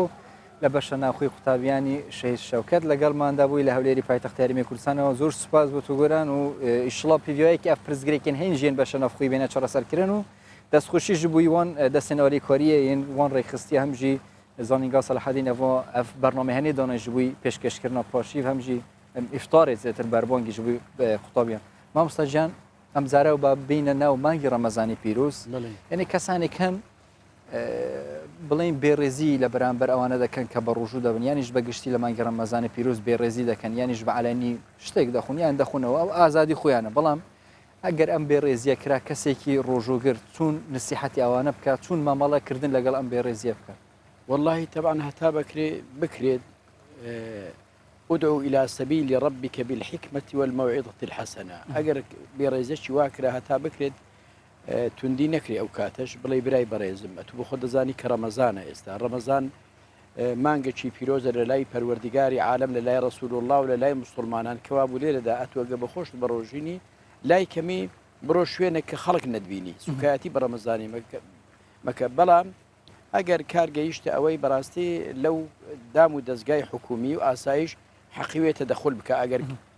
بشوية شوابو أو نفرية أو شخصية بردوام ولسر السكاتي بيكردن محاسبة بكريت. أي أجر كسر جناح أنزام ده بتشويك تعمل لقل أم جناح بارك. جناحي وكوتي. بقشتي جناح كان مثلا واني قد كرام لنا وعين إسلام بيروز. طبعا جناح بخوي أجر جناح كان ككران عندك جناح بيغمر صلى الله عليه وسلم كذا فرمي كل أمتي معافى إلا المجاهرين يعني حمو جناح كان خوي رب العالمين اللي يخرج به إلا أو جناحنا نبي كوا بزهري ذكري يعني لبيش ساوي خلق كوا من رأى منكم منكرا فليغيره بيده بلي ليرة ذا أجر كسك بخوي خوا نەخواستا کاری ناڕەواش دەکا بۆ ڕۆژیش نییە یان کاری دیکەش دەکا نابی ئاشکرا بکەرەکن عالەوێت چونچێ بەڕاستی ئەوە بە جوێرەی حەدیثی پێغەمبەر صلی الله عليه وسلم هەر کەسێکەوە هەڵبستی گوناهی بکات و لەناو خەڵک بڵاو کاتەوە لا پێشساوی عالەم ئەوە لەبەر ئەوەی شاهیدی لەسەر خۆی پەیدا دەکا عفوی ناکرێت بەڵام ئەوی دیکە تەبعاً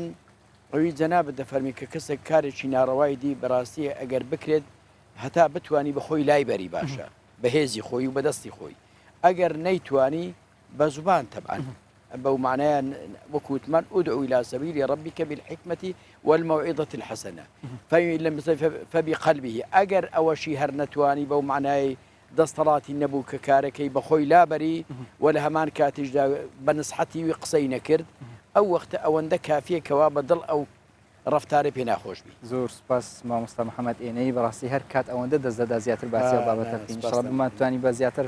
خزمەت بکەین و قسە شیرینەکانت بگوازینەوە لە ڕێی کوردستان بچارەوە بەرنامەی پاشیف مامۆستا محەممەد ئێنەی ناوە بەرنامەی پاشیفدا ئیشەف گەلمەدا بووی زۆر سپاس بووتە خدای خێرەوە بنوێست سپاس بژین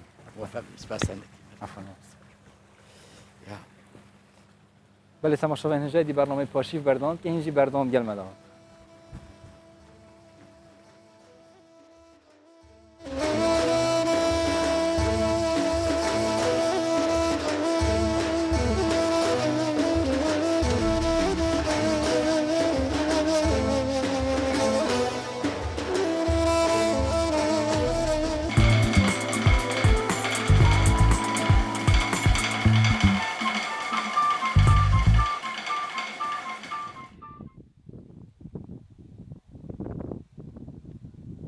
منطقة نهلية أبا جندي زونة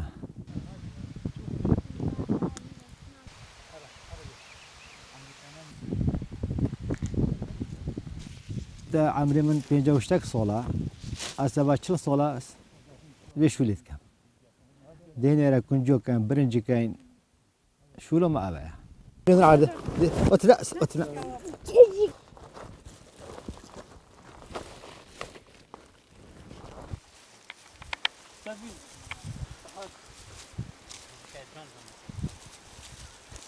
ام هایو تقریبا هایو 5 تین کنجو چینین هایو تقریبا دیمو هایو 6 ام چینین سی هایو کنجید مینید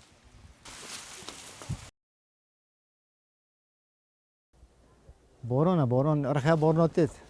دی بچه گلاسی بکن دی بچه باران ها بینا بابدی بینا آسیو بینا سیتو باش کنه که سیتو باش کندن هوا نافت نف هوا اللي نودت يقرم بن دزي تشيبل ده هرم بقى سابينا وتاجاك شنو قلت تمام بيت ابي زاريت قبون دي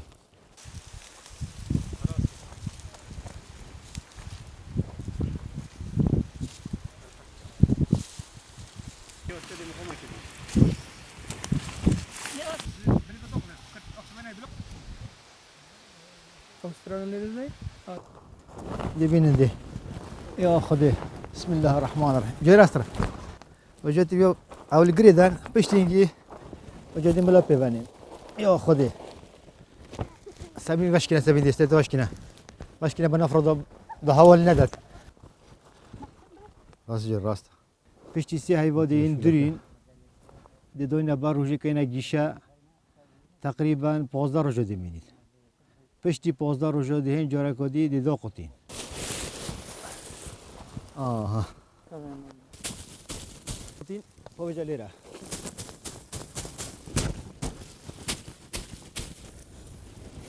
من ما كنجي ساعي بعد مني فيشتي ساعي وقتی گشتن دين هالكيشين وقتی به هالكيشون 15 روز دل بر روز بن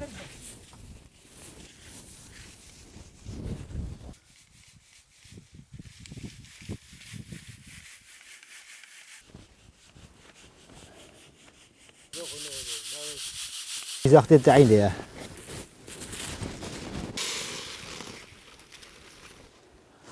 يأخذ يا الله وقتی ما دو قطع دي سرات كاين بيجين كاين باش نجي دي بين سواشا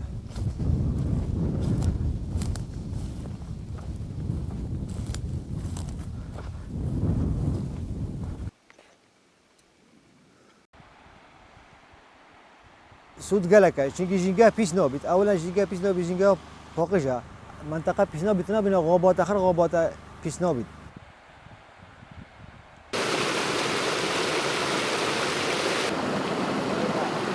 درگیر روکه.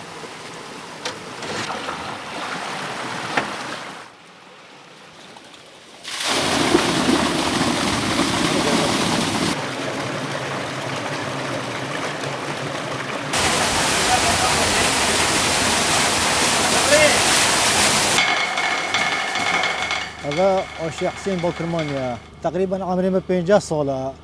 شو ما سوى شو بهور دهين كن جو كاين أول دكينا أوفي بدي 24 ساعة أوفي دوم شبا كوروجاك تشتي شبا كوروجاكو دينا داري حشك كاين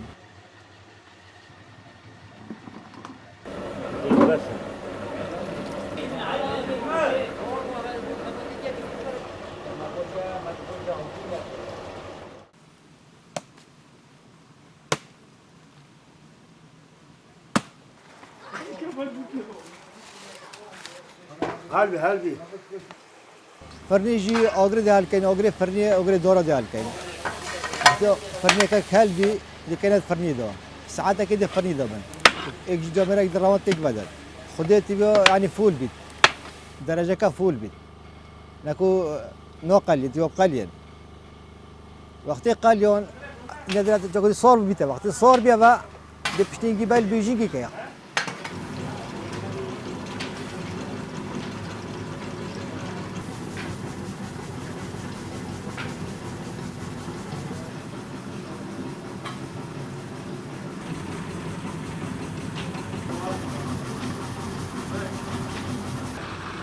دقلشيت بشتيجي بونكا مرحلة سي بونكا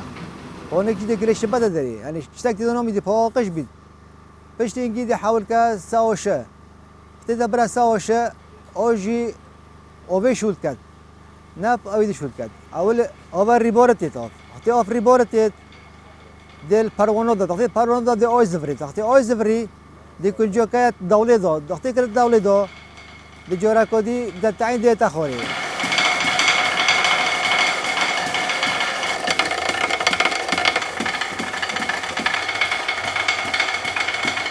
كنت كاجي نوصزن يعني كوكي وش ماكينه كنت بصوصن اوتومانا خوش ببيت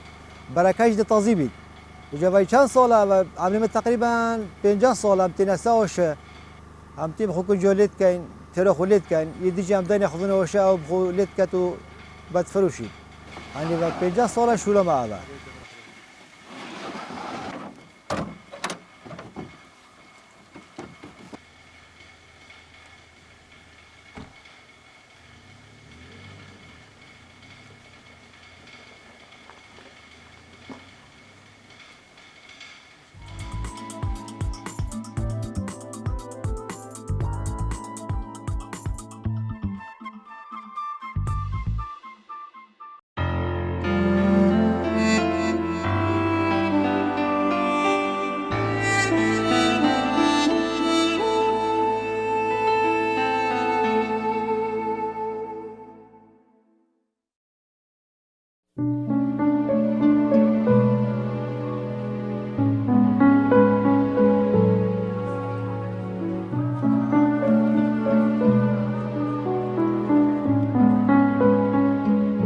بەخشندەی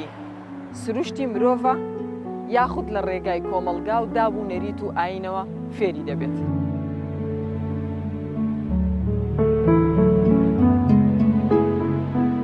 من بە پێچەوانەی ئەو ڕەئیم کە دەڵێگەر کارێکی خێرت کرد کەس پێ نەزانێت و کەس ئاگای لێ نەبێت.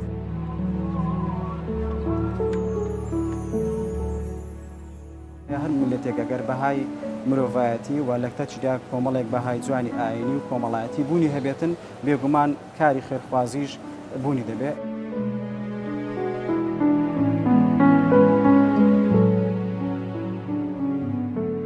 فەقیرێکت بینی لە هەر شوێنێک بزانە لە تەد ئەو فەقیرە دەوڵەمەندێک هەیەوە ئاوری لێ ناداتەوە نانی ئەوە خۆ.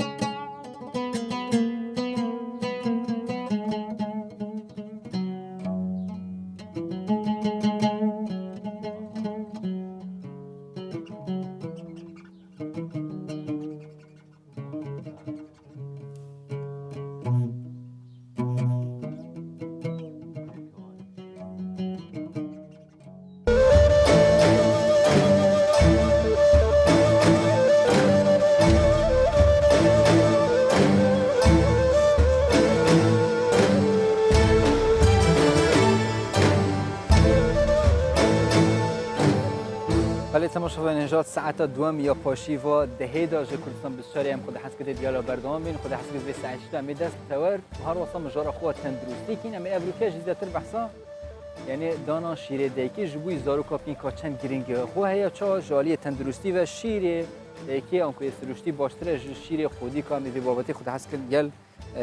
دکتر محمد حسن زیش که نخوشین زارو کنم دی بحث کین بری ام دست بی بابتی بکین تر بحثا بابت بوری بکین او جی وکی ما بحث لیکری وکی ما مستا محمد جی بحث لیکری تعامل آنکو معامله کردن نو آیین اسلام پیروز دا راستجی گرینگ ترین تشتش برچه به تعاملات گل خلکی گل دارو برته ادی روشته ت دیار کردن روشته تجی یان ریکاتش بوی بحث ت خوش کردن یان ریکاتش بوی جهنم ت خوش کردن یعنی دویت ام دست به که تعامل خو دگل خلکی و دگل خزانن خو باشین تماشا نجا بری ام دست به بابت تندرستی بکین ام ده برف دیاربکری وچین تا بتیج هیوا رمضان پیروز دوین بیژن گش کردن آنکو سفر آنکو سفره دنوا رمضان دنا این انجام دان اف زرکا خلته ل دیاربکری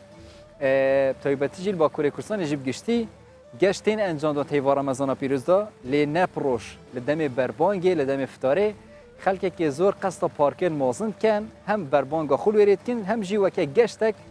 شوا خو دنوا پارک داد بورین و پاشیف برنامه هیچی برنامه گل مدابن امش بوی خدمت اول ورینه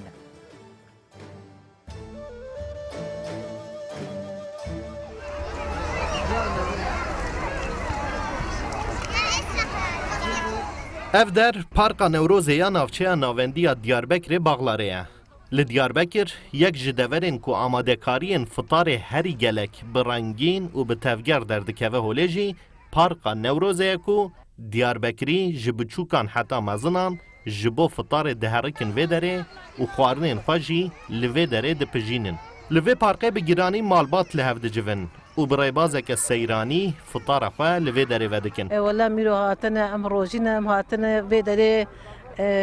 نوروز پارکا ما جاکی خوش امشخوتی مفرح دبن امشخوتی رودنی قاندی افطاری مامی ما افطار اخوار کری قسمت بو عائله جمامی روزی دا پرتی هوا وش ماینه آملانی ماینه اونا اشته یک جسده من کو خلق بر خود دن پارکا نوروز او کو دروژن گرم و درج ده دناوا ماله ده وقت زو درباس نابه و خلق تی ناف شناییه و لوی داره دناوا آرامیه ده لبند فطار دمینن والله ده هزبتر درباز بچم کی مرف نزانه یک مره قربالغه و مرم دوره خو میزد که شی میوا خوشل کامرا و نرا کتب ایوار والا ما تنز بوی اینکی بینا مدر کردن بتنی کردستان را رمضان ما پیروز پشتی پجاندنا خوارنان و آماده کردن سفرهان ایدی دم فطارته و بخواندنا بانگیجی والاتی لپارکا نوروز فطار خواه دکن و لدیاربکر روژیه که دن آمه رمضانه بداوی دبه ماهی رکسل کردستان 24 دیاربکر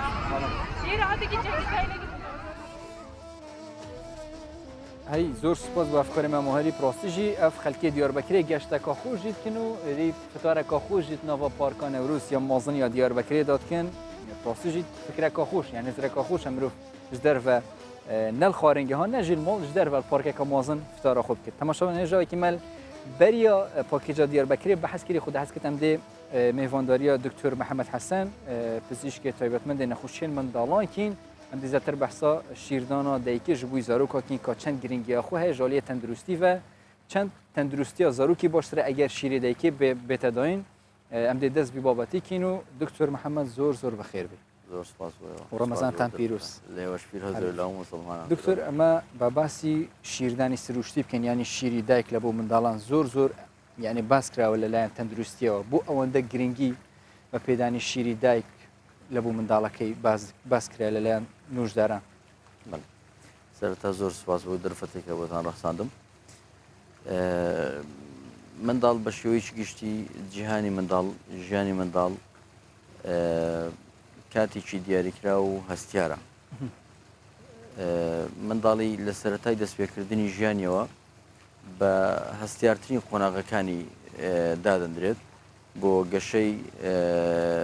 سەرەتایی بۆ گەشەی پێ بە پێ و بۆ گەشەی دواڕۆژی ئەو منداڵە. شیری دایک بەڕاستی گرنگێکی زۆری هەیە بۆ منداڵ لەبەرەوەی کۆمەڵێک هۆکار کۆمەڵێک تێبینی کۆمەڵێک شت هەیە کەوا دەکا ئەو شیرە بۆ منداڵ گرنگ بێت جگەلەوەی کە شیری دایک بۆ منداڵەکە گرنگە بە هەمان شێوە بۆ دایکەکەش گرنگە هەر یەکان و بەپێی گرنگی بۆ منداڵەکە و بۆ دایکەکە تایبەتمەندی خۆی و دووربوونی لە نەخۆشی خۆی هەیە بەنسبەتی منداڵەوە شیری دایک کاریگەریی زۆری هەیە بۆ گەشەی منداڵەکە لە ڕووی پێگەیاندنی منداڵ لە ڕووی بەرگری لەشی منداڵ لە ڕووی گەشەکردنی لە ڕووی دووربوونی لە نەخۆشی لە ڕووی ئەوەی کە منداڵەکە پەیوەندیکی خۆشەویستی و بەهێز و پتە و لەگەڵ دایکەکە پەیدا دەکات ئەوانە کۆمەڵێک هۆکاری گرنگن کە وا دەکا پزیشکان تەندروستی ئەوانەی کە لە بواری تەندروستی ئیش دەکەن هاندەرێکی بەهێز بن یان بە شێوەیەکی گشتی زۆر هاانی دایکان بدەن بۆ ئەوی کە شیری سروشتی بدەن بە منداڵەکانیان بەرگری لەشی منداڵ لە سەرەتای هاتنە ژیانی دنیایەوە بەرگریەکی لاواز و بێهێزە بە تایبەتی ئەو منداڵانەی کە پێش تەواوبوونی کاتی زگی دایکیان دێنە دنیا بۆ نمونە لە 6 مانجییان لە 7 مانجی ئەوانە ئاستی بەرگری لەشیان بە ڕێژەیەکی زۆر زۆر لاوازە و جگەلەوە منداڵی ئاسایی کە هەفتەکانی خۆی تەواو دەکایان مانگەکانی خۆشی تەواو دەکە بە هەمان شێوە بەرگری لاوازە بەڵام تاڕادەیەک بەهێزترە لەو بەرگریەی کە لەو منداڵەدا هەیە بۆیە بەرگری لەشی منداڵ یەک لەو شتانەیە کە لە هەموو شتێک منداڵەکە دەپارێزێت لە نەخۆشی لە توشببوونی بە گرفتی دوا ڕۆژ لە توشببوونی بە کۆمەڵێک پەیوەندی بە تەندروستی منداڵەکەەوە لە دوا ڕۆژیش بەڵێ تەنها لە کاتی بەڵێ ئەوەی کە گرینگە بۆ نمونە بە سادەترین شێوە بڵێن منداڵ دوور دەکەوێت لەوە لە تۆشببوونی بە ڕەبوو منداڵ دوور دەکەوێتەوە لە توشببوونی بە بەرزبوونەوەی فشاری خوێن دوور دەکەوێتەوە لە توشببوونی بە جۆری یەکەمی نەخۆش چەکرەکە لە منداڵاندا هەیە دوور دەکەوێتەوە لە توشببوونی بە ئەو نەخۆشیانێک و ئەندامی هەناسەی کە بە شێوێکی بەربڵاو و بە شێوێکی گشتی تووشی منداڵان دەبن بەهۆی بەرگری لاوازی منداڵەکە لەبەرەوە منداڵ لەوەی کە جگەلەوەی کە لە سەرەتایی ژیانی و جگەلەوەی کە لە کاتی منداڵی سوودێکی ئێزگار زۆر لە شیری دایک دەبینێ بە هەمان شێوە لە دوا ڕۆژدا ئەو کاریگەریە بە شێوەیەکی فراوان بە شێوەیەکی جوان بە شێوەیەکی دیار و ئاشکرا دەردەکەوێت کە ئەو منداڵە سوود لەو شیرە دەبینێت و جگەلەوە کاریگەریشی دیکەی شیری دایک کە زۆر زۆر گرینگە و لە بیرمان نەچێت ئێمە ناڵێن بە ڕێژەیەکی 100% بەس بە شێوەیەکی گشتی کاریگەریکی ئێجگار زۆری هەیە لەسەر گەشەی مێشک و گەشەی زیرەکی منداڵ ئەو منداڵانەی کە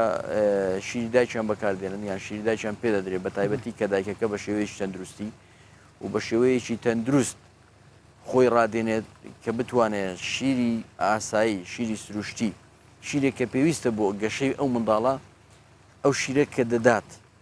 بەپێی بنەما تەندروستیەکان ئەو شیرە بداتە منداڵ کاریگەریش ئێجگار زۆری هەیە بۆ زیرەکبوونی منداڵ بۆ گەشەی مێشکی خێراتربوونی گەشە و بەرەو پێشچوونی مێشکی منداڵ دکتۆر لە یەکەم قسەوە باست کرد کە هەم ئیسیفادە لە بوو منداڵەکەش هەیە هەم سوود لە بوو منداڵەکە و هەم لە بوو دایکەکەش هەیە یعنی بە گشتی ئەمەوا تێگەیشتین بەس تەنها یعنی سوودەکە بەس لە بوو منداڵی ئەو شیرە سوودەکانی شیر لە بوو دایک چین پێی لە کۆڵنەوەکان دراسات کە کراوە ئەو سوودانەی کە لە شیری دایکدا هەیە بۆ منداڵ دەتوانین بڵین ئەو سوودانە بۆ دایک زۆر زیاترە کۆمەڵە سوودێک هەیە بەڕای من ئەگەر دایکان بە شێوەیەکی جوان بە تەرکیزێکی تەواو تەماشا ئەو سوودانە بکەن کە لە شیری دایکدا هەیە بۆ خۆیان پێم وانێ هیچ دایکێک شووری قوتوو بەکاربێنێ تەنها شیری خۆی بەکاردێنە بۆ منداڵەکە یەکەم لەو سوودە گرنگانەی کە هەیەی بەهێزبوونی پەیوەندی لەگەڵ منداڵەکەی هەموو ئەندایکێکە منداڵی دەبێت ماوەیەک هەیە ماوەی پێی دەوترێت ئازار ناڕەحەتی یان بێزاربوون یان خەمۆچی پاش منداڵ خەمۆکی پاش منداڵ بوون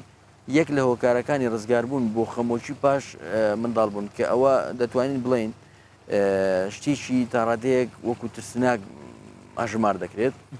پێدانی شیری دایکە بە منداڵ دایکەکە لە کاتی پێدانی شیر هەست بەو خەمۆچی ناکات ئەو پەیوەندیە کە دروست دەبی لە بینیان ئەم خەموکیە ئەو خەمۆشیە دەڕەوێنێتەوە وا دەکات کە دایکەکە پەیوەندیشی بەهێزی لەگەڵ دروست بێت دواتر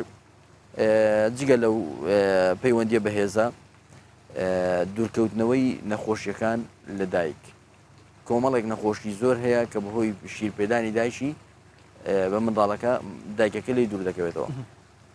ئاسادەترین نمونە توشبوونی شێرپەنجەی مەمک توشبوونی شێرپەنجەی مەمک کە زۆر بربڵاوە و ئافرەتان بەڕاستی پێویستە بە پێی ڕێنمایە تەندروستیەکان هەر 6 مانگ جارێک یان زووتر درەنگتر پشکنین بۆ خۆیان بکەن یەک لە هۆکارەکانی پاراستنی ئەو شێرپەنجەیە بریتە لە شیرپێدانی دایک ڕاستیژەوەکی دکتۆر دەستپێکێکی بە حەسکری گرنگیش بووی هەردوو بەڵێ گرنگەکە زۆر زیاترە ناڵێن زۆر زیاترە بەڵام بۆ دایکەکەش بە هەمان شێوە ئێزگار زۆر زیاتر سەر شیردۆنی ڕاستین دکتۆر بەڵام ئێستا دەچینەوە لای ئیستانبول هاوکارمان لەگەڵمان دەبێت زیاتر بە باسی ئیستانبولیش بکەن بە شێوەیە ڕەمەزان تێدەپەڕێت بەێ تەماشاوان هێژای ئەم گەل دکتۆر محەممەد زیاتر بەحسا شیردەنە سروشتی و دایکی کمیش بووی زارۆکی کۆ چەند گرنگی خۆ هەیە و شێوەیەکی هێدیش خۆش نەخۆشیژی دەربخن دەمە شیردۆنەمە بەرەف ئیستانبولی و چون هەفکارێمە ئەرژاندا خشەیەکی ڕاستە خودت گەلمەدەوە و دیارە ئەرژان ئێدی وەکی هەفکارێن بیریژ بە حەسکری لە هەندێک دیمەنێنگەلێکێن جوانی سمبۆڵی تو حاضری ژە ئیستانبولی بوومە بەحسا ڕەوشێ بکە کاپچە ئەوەیەکی ڕەمەزان ڕۆژە خۆ نەهێ دەرباز کرد و بەرەف ڕۆژە دەهێوەت چە و ونوکە تولکی ژەیەکی و کامیراش بوویتە ئەرژان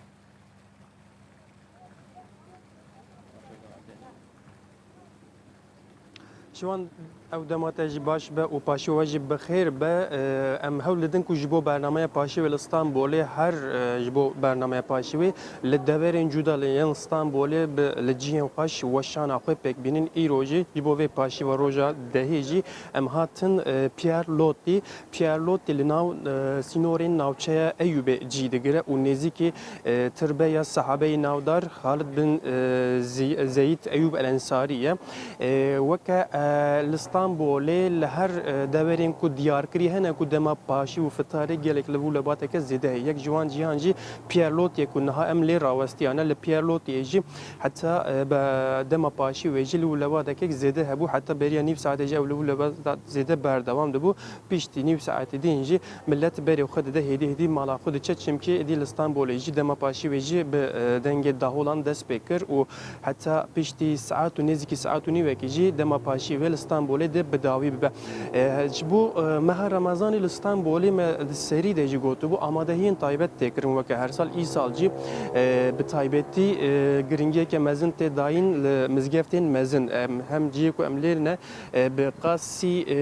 205 metre dûrî mizgefte navdar a Eyüp Sultanê ne ez xwe vê keşim kameramanê min Mahmud Köneş bila hêdîka ber bi kamerayê xwe bide berê kamerayê xwe bide mizgefte Eyüp Sultan a navdar ku li İstanbul wek mizgefteke navdar têzan û gelek sahabe ewliya türbeyên wan li vê derê ne ew me gotibû dema Remezanê bi taybetî hin mizgeftên navdar ên İstanbulê paqijayekî amadehiyekî berfireh têkirin û di nav du minareyan jî mahiyat tên amadekirin nivîsên hadîsî şerîf tên xemilandin bi taybetî divê ew minareyê de tê xuya kirin ji wan nivîseke bi Tirkiye hatiye nivîsîn ku dibêje li ser te jî li ser bedana te jî mafê her giyanê heye yani li vê nivîsê de jî balê dikeşine parastina hemû canê giyanê mirovan ew dîmenên ku taybet em tînin ser ekranê ew pira xalîçê ku tê xuya kirin û bendava bo İstanbulê tê xuya kirin ji fitarê bigirin heta paşî ve gelek kes berê xwe dide vê deverê da ku hem vê manzareyê xweş temaşa bikin û hem jî paşî ve xwe fitara xwe li gel heval û hogirên xwe derbas bikin li İstanbulê bi taybetî hin جهن جالی شارداریان و جی گلک آمادهین تایبت هاتیه کردن بو فتاره ام دزانم کلستان بوله چون هاتنه که زیاد ترافیک که زیاده هیه او کسیم کو جی کار درد کون نگهجم مالا خو جیبو وان جی جهن عالی شارداریان و خباته که وهاتیه دست بکردن گلک سیارین مزن هاتنه آماده کردن دناوی سیاره یان دایجی خارنن فتاره هموالتین کو درید دمینن جیبو وان تیم بلاب کردن وکدین جل میدان مزن وکل میدان سلطان احمد لمیدان تقسیم جی کون فتاری هاتنه دانین و به میلیونان کس لستانبول جالی فتارین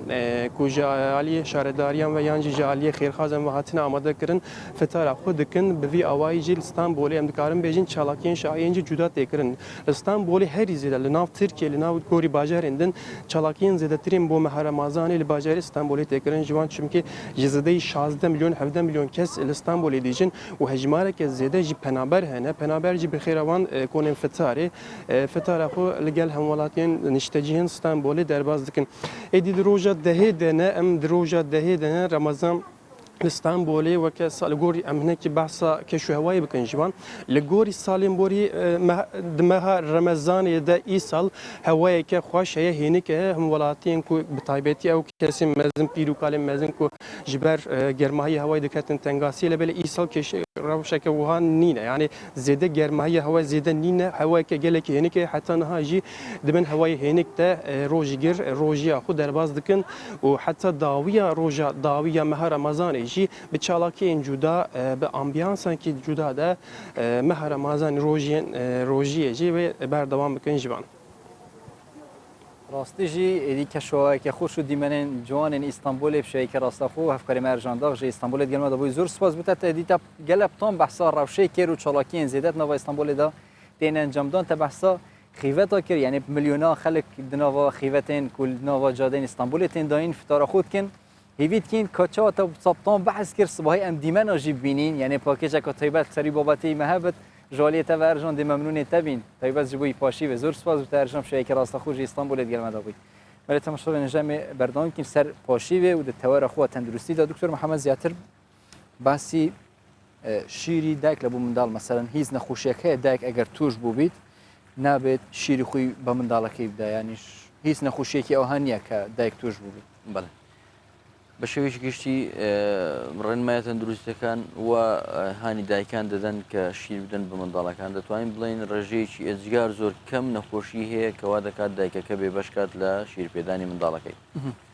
کۆمەڵ هەندێک نەخۆشی دەگمەن و هەندێک نەخۆشی قورس هەیە کەوا دەکات نەخۆشەکە نەتوانێت شیر بدا بە منداڵەکەی بۆ نمونە نەخۆشی سیل لە کاتی لەو کاتێک کە چالاکە ئەو کاتێک کە نەخۆشەکە لەشی دایکەکە چالاکە ڕادەگیرێت یان هەندێک نەخۆشی بۆ نمونە هەندێک جار ئایدز یان هەوکردنی جگەر لە جۆری بی ئەوەش لە هەندێک سەرچاوە دەڵێ پێویستە دایکەکە شیری خۆینەدا بە منداڵەکە بەڵام جگەرە کێشان ڕێگر نابێت لە شیر پێدان تەنانەت خواردنەوەی مەشروبات بە هەمان شێوە ڕێگر نابێت لە جگەرەکە لە شیر پێدان دایکان ڕێنمایی دەکرێن بە ئەوەی کە خۆیان بە دوور بگرن لە جگەرە کێشان لە خواردنەوەی مەشروبەکان لە کاتی پێدانی شیر بەڵام ئەوە ئەگەر دایکێک ئەوە نەکا ڕێگری لە خۆی نەکات نابێتە ڕێگر لەوەی کە شیر بە منداڵەکە بدا کەواتە بە شێوەیەکی گشتی ڕێژەیەکی ئێجگار کەم نەخۆشی هەیە کەوا دەکات ببێتە ڕێگر لە پێدانی شیر بە منداڵەکە ئەوەش بە هۆکاری گرنگجی شیری دایک بۆ منداڵەکە و بۆ دایکەکە پزیشکان بۆیە ئەوەندە هانی دایکان دەدەن دکتۆر باسی ڕەنگی شیری دایک بکەن شیری سروشتی مەسەلەن بەڵێ هیچ ئەو شیرە مەسەلەن تێک دەچی هەتا ئەگەر لە ناو جەستەی دایکیش بی تێک دەچی بۆ ئەوەی مەسەلەن هێدی خراپە بە منداڵ نەدرێ یانیش ڕەنگەکەی دەگۆڕدرێ یانیش هەموو شیر یەک ڕەنگیان هەیە بەڵێ بەنسبەتی شیر پێم خۆشە دایکان لەو خاڵە ئاگادار بن زۆر جار دایکان بەهۆی ئەوەی کە دەوامیان هەیە یان بەهۆی ئیشوکاریان هەیە مەشغوڵن وا هەز دەکەن کە ئەوە ڕێگرە لەوەی کە شیر بدەن بە منداڵەکانیان بەڵام بە پێچەوانەوە شیری دایک بە چەند شێوازێک دەتوانرێت هەڵبگیرێت لەو شێوازانی کە شیری دایک دەتوانرێت هەڵبگیرێت دایکەکە دەتوانێت شیرەکەی خۆی دەربێنێت و هەڵی بگرێت هەڵگرنەکە بەپێی شێوازی هەڵگرنەکەی جیاوازە ئەگەر شیرەکە لە ژووری ئاساییدا دابدرێت لە ژووری ئاسایی بێ و لە ناو سەلاجە ئۆشتانە نەبێت دەتوانرێت بۆ ماوەی 6 ساعت تا 24 کاتژمێر شیرەکە بەکاربهێنرێت گەل لە ناو قوتوویەکی کەشوهەوای ژوورێک بەڵام نەک زۆر گەرمیان زۆر سارد وەحاصل قوتوویەکی پلاستیکیانیش دەبێت شوشەوی قوتووی تایبەت هەیە بۆ هەڵگرتنی شیر دەتوانرێت ئەوە بەکاربهێنرێت ئەگەر شیرەکە لە ناو سەلاجەدا بندرێت دەتوانرێت بۆ هەفتەیەک و زیاد لە هەفتەیەک دابدرێت تەنانەت دەتوانرێت بۆ 2 هەفتە و بۆ مانگێکیش هەڵبژیرێت بەس ڕەنگی دەگوردرێت دکتوریانی گۆڕانکاری بەسەردانایەتۆ خۆی دەمێنێتەوە و ئەگەر لە قوتوویەکی تایبەتمەندی شیرەکە و لە شوێنێکی تایبەتمەندی هەڵگرتنی شیردا بێ تەنها هەندێک سەرچاوە زانستیەکان دەڵێن دەتوانرێت بۆ 6 مانگ ئەو شیرە بەکاربێنرێتەوە کەواتە هیچ گۆڕانکاریەک بەسەر شیرەکەدا نایە ئەمە بەڕاستی ڕێگرە لەوەی کە دایکان شیر نەدەن بە منداڵەکانیان بە شێوەیەک گشتی دەتوانین بڵین هیچ پاساوێک نییە بۆی کە دایک خۆی قەدەغە بکات یا منداڵەکە قەدەغە بکات لەوەی کە شیری خۆی بدات بە منداڵەکە دکتۆر ئەمە باسی دایکان بکەن هەر لە کاتی بێژین یعنی حامیلەن و لە کاتی منداڵبوونیشدا گلەی لەوە دەکەن مەسەن شیریان کەمە بەشی منداڵەکەیان ناکە بە شێوەیەک یانیش چ خواردنێک بخۆن یانیش چ شتێک بکەن بۆ ئەوەی شیریان بەشی منداڵەکانیان بکەن خۆی دروستکردنی ئەو شوێنەی کە شیری لێوە دەردێت شتێکە لە توانا و دەسەڵاتی مرۆڤدا نییە بەڵکو لە دەتوانە و دەسەڵاتی کەسێکدا هەیە کە ئەو شێوازەی بەرهەمهێناوە بۆیە وا دروستکراوە ئەو شیرە هەر منداڵ کە لە سەرەتای تەمەنیەوە دەیخوات پێ بە پێویستی دەچێت موبایلت سامت نەکرد دیارە تەلەفۆن نەکرد زەنجی لێدا هیچ نییە باسایی وەردەگرین زەنجی هی پاشی بێ یانێتە تەوقیت کردە بەڵێ پاشیوەردنمە چ پێ نەبێت پشتی بەڕۆمی خوددا هەست کرێت پێک لە پۆشی هی دوکتور با لەوانێ جارش کەش لێ بداتەوە ئەگەر لێ بدا قەتە دەکەین چیان هەر لە ئێستاوە سامیتی کەنیا دکتور بە استراحەتی خۆت وەرگرە هەر بە تەوقیتەکە نەمینێ ئەو ئەلارمەکە نەمینێ وڵی دووبارە توش نەبیێتەوە ئەگەر هەر کوژا بیتەوە هەر لێدا کێشەنیانەوە لەگەڵی دکتور لە ئەگەر کەم بی گوتمان مەسەران بەڵێ خواردنێک زیاتر شیری دایک بۆ خۆی بەپێی گەورەبوونی تەمەنی منداڵەکە چونکە منداڵ کە لە سەرتاوە دێت ڕێژەیەکی کەمی پێویستە دوای ئەوە کە تەمەنی زیاد دەکات ڕێژەیەکی زیاتری پێویستە کەواتە دەبێت میکانیزمێکیان هاوسەنجیەک هەبێ بۆ پێدانی ئەو شیرە چۆنی مەتەڵەن ئێمە دەڵێن دایک دەتوانێت بۆ ماوەی 6 مانجی سەرەتا بە تەنیا شیری خۆی بدات کەواتە ئەوە دەبێت لێکدانەوەیەکی زانستی و لێکدانەوەیەکی بەدەر لە توانای مرۆڤ هەبێت بۆ ئەو منداڵی کە لە یەکەم ڕۆژەوە دەبێت پێویستی بە ڕێژەیەکی کەم هەیە لە شیر بۆ ئەو لەگەڵ ئەو منداڵی کە تەمەنی 6 مانگە و شیردایشی بە تەنیا دەخوات لەگەڵ هەر شیردانێک کە دایکەکە شیر دەدا بە منداڵەکە ڕێژەی شیرەکە زیاد دەکات یعنی ئۆتۆماتیکیان لە ناو جستەی دایکەکە ڕێژەی ئەو شیرە زیاد دەکات وا دەکات ئەو منداڵە پێویستی بە شتێککە نەبێت بە پێی زیادبوونی تەمەنی بە پێی زیادبوونی شیر خواردنەکەی هیچ کاریگەریەکی نابێت بەڵام لە هەمان کاتدا پێویستە دایکەکە زۆر بە وریاییەوە هەڵسوکەوت لەگەڵ ئەو شیر پێدانە بکات چونکە شیر پێدان جگەلەوەی کە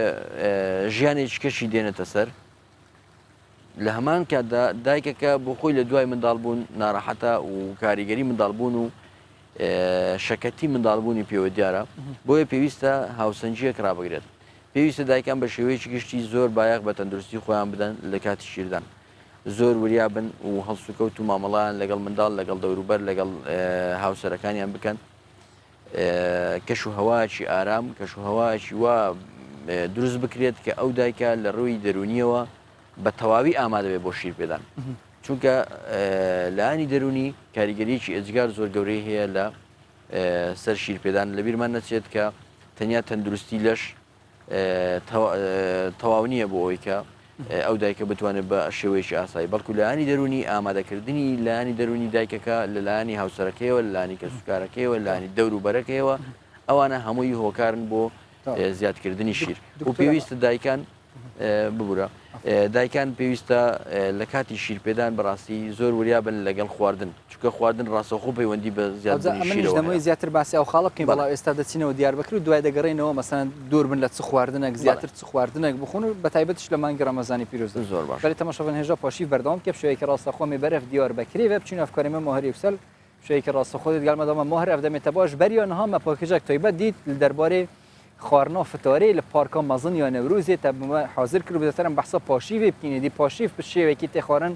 لە دیاربەکرێ و کامێرەش بوویتەوە بەحسا ڕەوش و کەشەهەوا دیاربەکرێ لە دەما پاشی وێ بکە فەرمو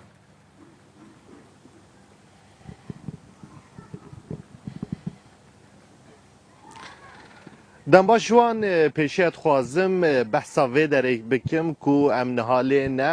ev der hewşa mizgefta Hezretê Silêman e eger havalê min Enes niha nîşawe bike li alê çepê bircên Diyarbekir hene dîmenên şevê niha ew bircê Diyarbekir bi awayeke قدیم و به هیبت خویا دکه دیمنک سپحیه هر وها لوی آلیه دنجی مزگفتا حضرت سلیمان هیا کو 27 صحابه دیروکا اسلام ده خودیه جهکه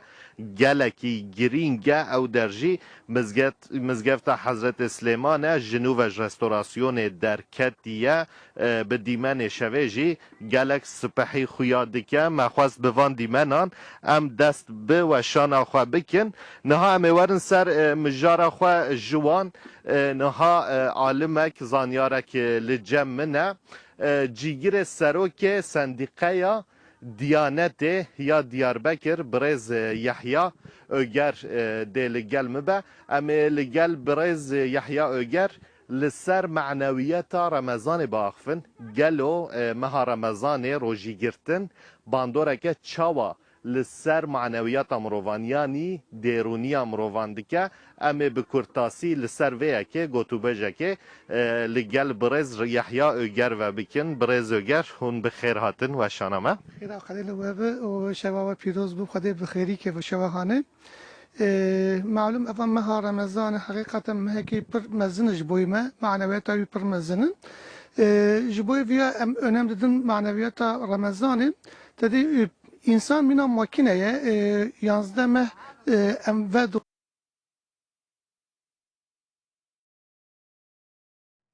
دیارە پرزگرێکێکە تەکنیکی جەم هەفکارێمە ماهری چێ بۆ چپێنێ وێت هەردەما پرزگرێکا چرەسەرکەنە خوددا هەست کتەمێ دووبارە وەگەرن هەم ماهری هەم ژی میێوانیوی زەتر بەسا ڕەوشە پاشیوی و ڕەمەزانی گشتی لە دیاربەکرێ بکە دکتۆر جان ئەمە دیارە دووبارە لیدا دکتۆر با لە لای تووبی ئەگەر دووبارە لیدا بە هەر یەکسەر بکوژێنەوە دکتۆر ئەمە پێش ئێستا باسی سیستەمی خواردن یانیش چ دایکان لە چ خواردنێک یانیش چ شتێک دوور بن بۆەوەی کاریگەری خراپ لەسەر شیر نەکەوە زیاتر چ خواردنێک بخۆن یانیش بە تایبەتی میوە چ میوەیەک بخۆن بەڵێ بە شێوەیەکی گشتی خواردن گوتمان کاریگەریی زۆر ڕاستەخۆی هەیە لەسەر شیر و زیادبوونی شیر و ڕێژەی شیر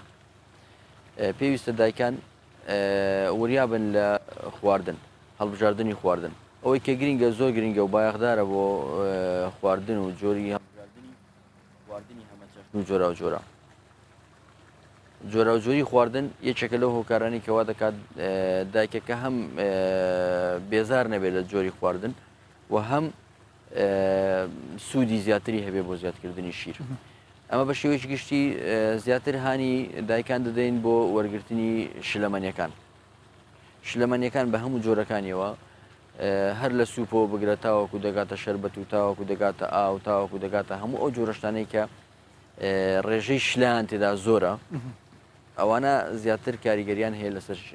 شیر و میوەکان بە شێوەیەکی گشتی میوە جۆرەها میوە ئەوانە هەمویان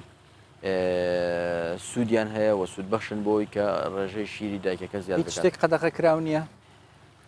وەکو قەدەغە کرا و بوونمونە چەوریەکان وەکو قەدەغە کرا و بکەین بەپی وڵات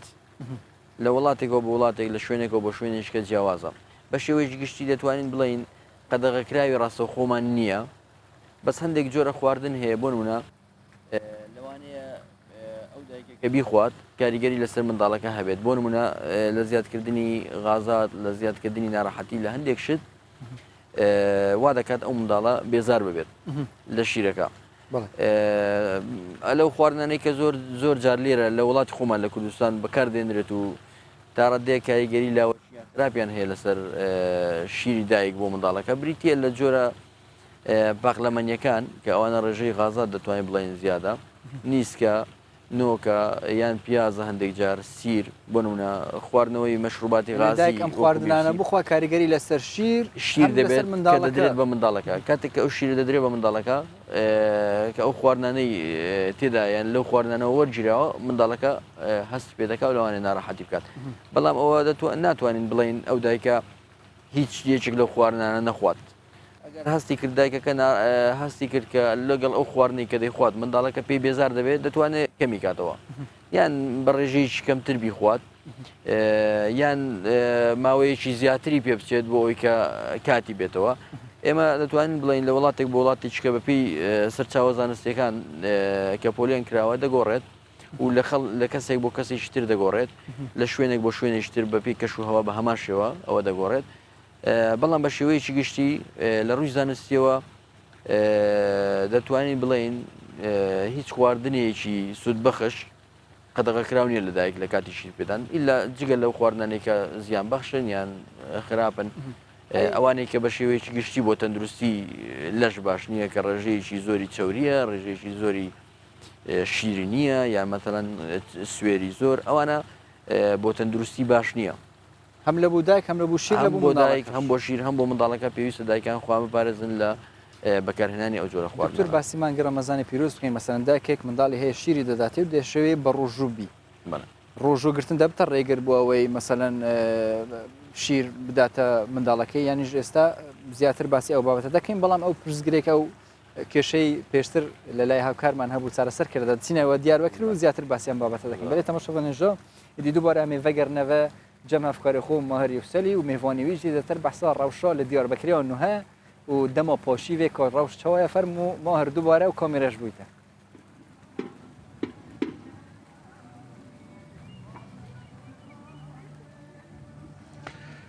دووبارە سلااف جوان ئەمێ لەسەر معنەویاتە ڕەمەزانێ باخفن گەلۆ ڕەمەزان ڕۆژیگرتن باندۆرەکە چاوە لەسەر معنەویەتە ینی دێرونیە مرۆڤان دکە لەسەر vê mijarê em ê birêz Yehya Öger re baxfin cîgirê serokê sendîqeya Diyanetê yê Diyarbekirê birêz Öger dubare silav ez pirsa xwe dubare bikim gelo girtina rojiyan bandoreke çawa li ser manewiyeta dêrûniya psixolojiya mirovan dike belê tabii ji bo Ramazanê Peygamber aleyhissalatu vesselam wisa gotiye rehmet û bereket û inşallah xelasbûna ezabê têda heye ji bo wê em divên wexta ku însanê ku rojî bigire yek birçî dimîne bê av û bê nan dimîne wexta ku bê av û bê nan ma halê însanê din jî pê deelime yani zane duruma wan çawa ye eva ji bo sosyal psikolojiya me pir baş e tu diya te vî mehanê da meriv dikare bi îrada xwe yani tiştê ku nebaş be tiştê ku nexweş be meriv dikare terk bike berde mesela mîna cigarê mesela mîna Iraqiyê mesela mîna ew tiştê ku meriv pê bendebûn dibe meriv dikare van tişta jî pê terk bike êsesiya maneviyata Ramazanê eva ye tedî Qur'an têda nazil bîye wexta ku Qur'an ji me bibe rehber Qur'an ji me bibe önder em dikarin vî meyhanê da Qur'an mana Qur'anê bizanibin eva jî ji ser psikolojiya me tiştekî baş çê dibe ê çara Ramazanê da tedî wexta ku em nanê xwe dixwin wexta ku em fitarê xwe dikin sofra me genelde em tenê ninin yani cemaata me çê dibin ev merivên me tin cemaata me ji bo wî jî birlik beraberliğe me çê dibe ê pênca li vê Ramazanê da em wexta terin terawîha em terawîha dikin dîsa li vê cemaatekî mezin çê dibe vî cemaatî ser psikolojiya me pir yani tiştê ku artı çê dikin ê şeşa eva ye Ramazan ji bo insan bira bizanibin ji bo irada insan pir baş e çawa irada insan pir baş be mesela ez car ji insanê divim cemaata xwe divim divim ku Xwedê ji me emir neke yekê din bi emrê wekî be em nikarin 15-16 saat em birçî bimînin فقط خدي أمر كيا أم أمين بأمر راوي أم خبرتش دهيلن أم إرادة خو بندستكن أم دكارن إرادة خو وقتا خو إنسان بكار بإرادة خو أنا هر تشت إنسان جويات دفع جخور دفع هر تشت دستي مدايا از دکارم به هر تشتی باشرمش بکم فقط لفرا خدای تعالی امر دکه ام دوی مینا تد به ام جبوی امر خدای تعالی ام خوارون و خوارن خود دور دبینن تشتی حلال مثلا انسانی که زوجیه ناچه با خانم وقتا که روژی بگره ام وانا بندست کن ام اوی وان تشتانا کن و ام ویاد ویژن یعنی معنویات روژی لسر پسیکولوژی انسان پر گلک باشه انسان به حاکم وجود آخواه به حاکم نفسی خواه و دکاره شیطان آجی گریب ده yani vakta ku tişte baş bike çünkü viroloji hani da sadece em xwarın ve xwarın dur nakevin yani ev tişte ku xarab yani mesela derev harame gıybet harame fesadi harame yani insanı ku van tiştajı dur bigre liser hayata kadar tişte olumlu çedike em de inşallah Ramazan liser hayatı me da tişteki olumlu be em viya bejin tabi jiboy ümmetame, jiboy halkime, jiboy insaneme beraberlik ama, birlik ama, dirlik ama per önemliye. Em dixwazin her meh birajme Ramazan be. Em çava Ramazan da hevdu haz dikin, em çava Ramazan da hevdu teklifi nan dikin, em çava Ramazan da terin camiye, em çava Ramazan da Kur'an dukhinin, bira meh edinci yani yansda meh edinci bivan tiştami amel bikinse inşallah dünya per baş be. Maleva va brezo gerspas. خدا جوار راضی بی و شما بخیر بی انشالله. بله جوان لدیاربکری دنوا دیمانه که بده و سپحیده لکیلکا برجن دیاربکری ده حوشا مزگفت حضرت سلیمان ده ام برز ریحیا و گر آخفین نسر معنویتا روژیه ام دیسا ودگرن هولره جوان زور سپاس بوده افکار ما ماهری و سلب شایی که راستا خوش دیاربکری دل ما دوبی وکی دما برینو که اشتا بحث کری پروش یان جیج دما فتاره قربالغه کازور لویجه تولی هی تتخوا کردن هیدار اینجا صبایی مجوی قربالغه به برنکی هم حسکین وان دیمنانجی ببینین و صبایی پاکیجه که تایبت لدما فتاره لویجه تولی جوی ما بشینی هم ده ممنون تبین جوی برنامه پاشی به زور سپاس بود افکار ما مهار شیعه که راستا خوش دیاربکری گل مداوی ولی دکتر اما پیشتر بسی روزو گرتن من کرد روزو گرتن دبوتر ریگر بو اوی دایک شیر به من دالا کینه دایانیش به هیچ شێوەیە کاریگەری لەسەر شیردار نادا بەڵێ خۆی ڕۆژوی مانجی ڕەمەزان هەمومان دەزانین ئەوە فەرزێکی خواییە و خوا دایناوە بەپێی دەقی قورئان و فەرمودەی پێغەمبەر لەسەر هەموو ئینسانێکی بالغ واجبە بەڵام ئەوە بە گوێرەی توانە بە گوێرەی کەسەکان لە کەسێکەوە بۆ کەسێککە دەگۆڕێت خوای گەورە مۆڵەتی داوە بۆ ئەو کەسانەی کە نەخۆشن بۆ ئەو کەسانێک کە شیر دەدەن بە منداڵەکانیان یان بۆ ئەو کەسانی کە بۆ نمونە مسافرن ئەوە ڕێگە هەیە کە ڕۆژەکانیان بشکێنن ئێمە کە باسی شیری دایک بکەین و دایک کە شیر دەدا بە منداڵ لە ئاینی ئیسلامدا گرنگیشی زۆر بە منداڵ درراوە منداڵ بە بناغا بە وەکو سەرکردەی دوا ڕۆژ وەکو کەساتی لێ هاتوو وەکو نەوەی دوا ڕۆژ زۆر بە چاوی لێ دەکرێت لەبەرەوە دایک وابەستەبوونی بە منداڵەکەی و شیرپێدانی بە منداڵەکەی هەوڵدان بۆ گەورەکردن و گەشەکردنی منداڵەکەی لە ئاینیشدا هاوشانی گرنگی و واجبێتی ڕۆژ و حیسابی بۆ کراوە لەبەرەوە ئەو دایکانەی کە شیر دەدەن بە منداڵەکانیان ئەگەر بزانن کاریگەریان هەیە لەسەریان کاریگەری لەسەر تەندروستیان دەبێت و ناتوانن بە ڕۆژوو بن پێویستە کە شیر بە منداڵەکانیان بدەن لەبەرەوەی شیردانەکە لەو کاتەوە گرنگترە لەو کاتە بۆ منداڵەکە گرنگترە بەڵێ بەڕاستی ڕۆژوو مرۆڤ شەکەت دەکات مرۆڤ پێویستی بە وزەیەکی باشەیە بە خۆراکی باشەیە بۆ ئەوەی کە بتوانێت شیر بدات کە شیر دەدات بە ڕۆژوو دەبێت بە پێی توانای کەسەکە دەگۆڕێت لەوانەیە کەسێک هەبێت دایکێک بتوانێت بە ڕۆژوو بێت لە هەمان کاتدا شیریش بدات بە منداڵەکەی جیاوازە لە لە ئافرەتێک بۆ ئافرەتێکی تر جیاوازە. بە باسی شیردان بکەین وەکو باس کراوە زیاتر هەتا 6 مانگی یانیش زیاتر هەیە یعنی جیاوازی لە بینی منداڵەکان هەیە زیاتر شیری دایک بخوایانیش هەر ئەوەندەیە. بەڵێ بەپێی سەرچاوە زانستیەکان شیری دایک دەتوانرێت بۆ ماوەی 6 مانگی تەواو بدرێ بە منداڵ بەبێ هیچ خۆراکێک بەبێ هیچ خۆراکێک بەبێ هیچ ئاوێکیش. پێم خۆشە دایکان لەو خاڵە ئاگادار بن کە دەتوانن شیری دایک بە تەنیا بدەن بۆ ماوەی 6 مانگ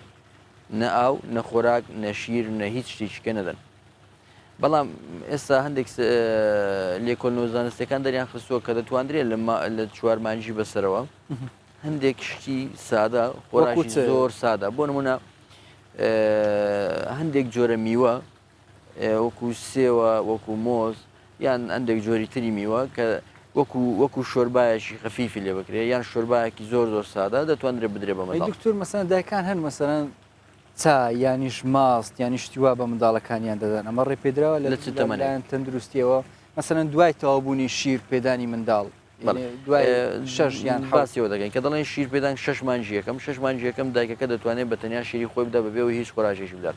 بەڵام لە دوای 6 مانگی یەکەم بەس تەنها یەک شتمان لە بیر نەچێت جۆرە ڤیتامینێکە پێی دەڵێن ڤیتامین دی ئەو منداڵانەی کە شیر دایک دەخۆن پێویستیان بۆ جۆرە ڤیتامینە هەیە چونکە ڕێژەیەکی تا ڕادەیەک کەم دەتوانین بڵین لە شیر دایکەکە هەیە یان ئەگەر کەمیش نەبێت بەس وەکو یارمەتیەک بۆ شیر دایکەکە ئەو دەتوانێت ئەو ڤیتامینە وەربگرێت لە 2 مانگی بەسەرەوە. بەڵام لە دوای تەمەنی 6 مانگی دەتوانرێت شیری دایک بەردەوام بێ بەس پێویستە دایکەکە خۆراک بدا بە منداڵەکەی. لەگەڵ شیر دەتوانێت شتێکی کەس لەگەڵ شیر دەبێ پێویستە نەک دەتوانێت پێویستە کە شیر خۆراکی تر بدات بە منداڵەکە بەڵام ئەو خۆراکانی کە دەبێت بدرێت بە منداڵ دەبێت بە وریایەوە مامەڵی لەگەڵ بکرێت نابێت هەموو جۆرە خۆراکێک بەداخەوە بەڕاستی چا بە شێوەیەکی گشتی بۆ منداڵ باش نییە بە تایبەت کە دوای خواردن دوای خۆراک ڕاستەخۆ بدرێت بە منداڵ کاریگەری خراپی هەیە چونکە هەڵمژینی ڕێژەی ئاسن کەم دەکاتەوە لەلایەن گەدەوە دەنان بۆ مرۆڤی گەورە شەروایە ڕاستەخۆ چاپ خۆیەوە دوای خواردن بەلایەن یکەم نیو کاتژمێریان کاتژمێریشی پێ بچێت بەڵام بۆ منداڵ ئەو کاریگەریە زۆر زیاترە لەبەرەوە ئەگەر دایک خۆی بپارێزێ لە پێدانی چا بۆ منداڵەکە زۆر باشترە لە دوای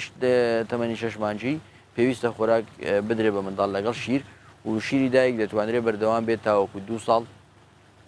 هەتا منداڵەکە حەزی لێ بێ و بیەوێت بەڵام پێویستە ڕێژەی خۆراکەکە بەپێی تەمەن و بەپێی سەربوونی تەمەنی منداڵەکە زیاد بکرێت. دکتۆر بە باسی 6 مانگی یەکەمی منداڵ بکەین زیاتر مەسەلەن بۆ ئەوەی دایکان نەترسێن لەسەر تەندروستی منداڵەکانیان چ نەخۆشیێک هەیە زیاتر منداڵەکان توش دەبن لەو 6 مانگەدا زیاتر دایکان مەسەنگلەی دەکەن منداڵەکەم نەخۆشە تەندروستی باش نییە. بەڵێ تەمەنی منداڵ لە یەک مانگی یەکەمی زۆر ناسک و هەستیارە لە هەموو تەمەنەکانی تر دەتوانین بڵین زیاتر معرەزە بۆەوەی کە تووشی نەخۆشی ببێت 28 ڕۆژ یەکەم یان مانگی یەکەمی تەمەنی پێویستە زۆر وریا بن دایکان لە منداڵەکانیان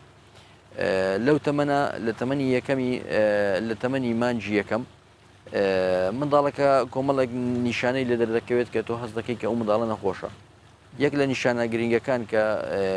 دەتوانین بڵین وەکو نیشانەیەکی جێبایەخ یان مەترسیدار حسابی بۆ بکرێ بریتە لە شیر نەخواردنی منداڵ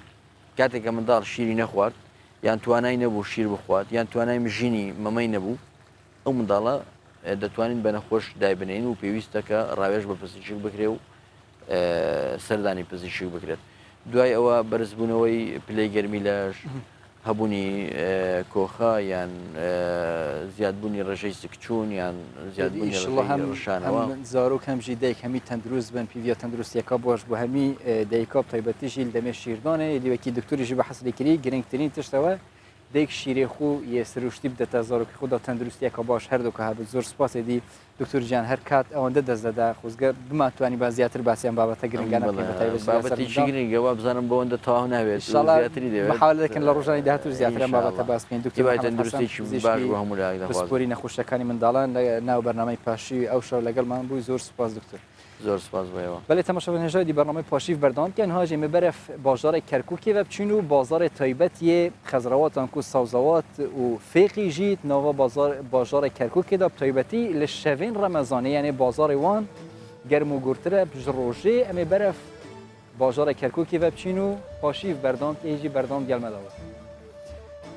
بەڵێ ئێمە لە بازاری خانی خورماین کە ئەم بازارە زیاتر با بڵێن سەوزە فرۆشی لێوە و سەوزە فرۆشانە بە شێوەی کۆ کار دەکەن و زیاترەوانی کە دێن ئێرە سەوزۆ میوە دەکڕن و سەوزۆ میوەکانیشیان ساغ دەکەنەوە ئەو جوتیارانەیشی کە لە بازارەکان ئەیانەوێت سەوزۆ میوە بکڕن دێنە ئەم بازارە ئەڵبەت پێش مانگی ڕەمەزان ئێرە ئەم بازارە بۆ خۆی تا کاتژمێر 6-7 ئێوارە چۆڵ بوو واتە داخرا بازارەکە بەڵام ئێستا بۆنی مانگی ڕەمەزانەوە زیاتر بەشێ لە دوکانەکانی ئێرە بەشێ لە فرۆشگاکانی ئێرە شەوانی مانگی ڕەمەزان دوکانەکانیان کردوێتەوە و پێشوازی لە مشتریەکانی خۆیان دەکەن و پێشوازی لەو کاروانانە دەکەن کە بۆیان دێ و بارانە دەکەن کە بۆیان دێ و میوانەی کە لە خۆیان دەیکڕن وەک دەڵێن نێسایکە لەو دوکانانەی کە کراوەتەوە لێرە ئەم بە ڕێزەیە کە دانیشتووە سەلام عەلەیکوم ینی ئەگەستە سەر پێ زەحمەت نەبێ براکەم باسی ئەومان بۆ بکە ئێستا شەوانی ڕەمەزان چۆنە خەڵک یانی ئەم دوکانی ئێستا کراوەتەوە پێش مانگی ڕەمەزانش بە شەوانتان کاتامانەوە بۆ نمونە والله الحمدلله ئەو ڕەمەزانە زۆر باشە عیبی نییە هەموو شتی ئەرزانترە یعنی بازاری خۆمان حتا بەیانەی کراوە باش ئێستا لە ڕەمەزانە خەڵک زیاتر بە شەوان دێ بە بازاڕی والله بەڵێ زیاتر خەڵک هەیە باشە دەرفەتێک هەبێ لێرە ئەمی و ئەم سەوزۆمیوانی کەەوە لێرە دەیفرۆشن و ساقی دەکەنەوە زیاتر سەوزۆمیەوەی چی وڵاتێکە بەرهەمی خۆماڵین یان سەوزۆمیوەی دەروی وڵاتانە والله تر هەموو زۆرتان فڕۆشی بە ئیشی خۆمان الحەمدلله باشە یعنی ئەم سەوزۆمیوانە هین کە بیتێرە سەحەنەبە ئەم سەوزۆمیوانە هی وڵاتی خۆمانیان دەرەچین ینی نانا بە هەموو منتەقەی هێت شتەکان بانجانە ئەوی بانجانە یازان بانج هی کوێ هی چی وڵاتێکە ئەوی ڕەبیعەیە منتەقەی ڕەبیعە هی مووسڵە بەڵێ بەڵێ بەشەوە یەکەم ساڵەوە بزانم بەرهەمی مووسڵەگاتە بازاڕەکان وایە وایە وایە هەرە وایە ترە ئەوانە پیاسە ئەوانە خیارە ئەوانە بەرهەمی یعنی مەحەلین یان بەرهەمی مستەورەدن مستەورد باشە بە شێوەیەکی گشتی ئەم ساڵی ڕەمەزان چۆنە لە چاو ڕەمەزان الحەمدە زۆر باشە هیچ عیبی نییە ئێوە تا ساعت چەند دوکانتانەیە مستەمر هەیە 24 ساعت هەیە 24 ساعت باشە زیاتر شەوانی ڕەمەزان ئێوە لێرە با بڵێن خەڵک دێت سەردانتان بەڵێ ڕەمەزان زیاتر خەڵک هێت سپاست دەکەم یعنی جگەل لە کورد لەم بازارە پێکاتی عەرەب و تورکمانیشی لێوە دەمەوێگە دەرفەتە بێ لەم بازارە خەڵکی دیکە بدوێنم و لێرە دەردەکەوێت ئەو خەڵکەی کە لێرە لەم بازاڕەیە چاوەڕوان یعنی بەڵێن دوکانیان کردوێتەوە و چاوەڕێن کە پێشوازی لە مشتریەکانی خۆیان دەکەن بە تایبەت بۆ مانگی ڕەمەزان کە زیاتر مشتریەکانیان بە شەو سەردانیان دەکا سەلام عەلەیکوم عەرەب بدون زحمة يعني أريد تحكي شنو وضعكم حاليا بالليل يعني اللي يختلف عن الرمضانات الأخرى شنو؟ زين الوضع؟ أيوة يعني المشتري بالليل يجي له لا بس الصبح بالليل يجون هسه؟ بالليل قليل كم واحد يجي كم واحد لعد ليش انتم فاتحين المحل؟ والله هيك قاعدين عمال يعني عمال موادكم مستورد له محلي اكثر شيء؟ لا العك يجيبونه من غير عالم من غير اسمه من كركوك من سيمانيه هيك السوق زين الوضع زين ان شاء الله الوضع الامني شلون؟ والله الحمد لله ماكو تخوف؟ لا ما ان شاء الله عاشتي داك اشكرك بەشێوەیەکی گشتی ئەم بازارە بۆ خۆی وەک بەشێک لە دوکاندارەکان دەڵێن ئێمە تا بەرەبانک بازاری فرۆشتنی سەوز و میوەمان کراوەیە و پێشوازیش لە مشتریەکانمان دەکەین بە تایبەتی ئەو مشتریانەی کە وەک خۆیان دەڵێن کە زیاتر شەوان سەردانیانەکەن بەوەی مانگی ڕەمەزانەوە بە ڕۆژ ئەوانەی کە دێن سەوز و میوان لێکردن بە ڕۆژوە بن بۆیە بە شەوان زیاتر دێن بازاڕیەکەن بەڵێ ئەمە زانیاریەکان بوون لای منەوە کە لە بازاری فرۆشتنی سەوزۆمیوەکە ناسراوە بە بازاری خورما بە بازاری خانی خورما پێتانمدا.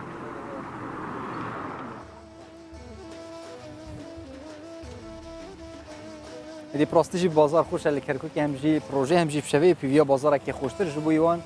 دروژن به دا زتر بیشین فروشیار هاری کارین بکرابن و یعنی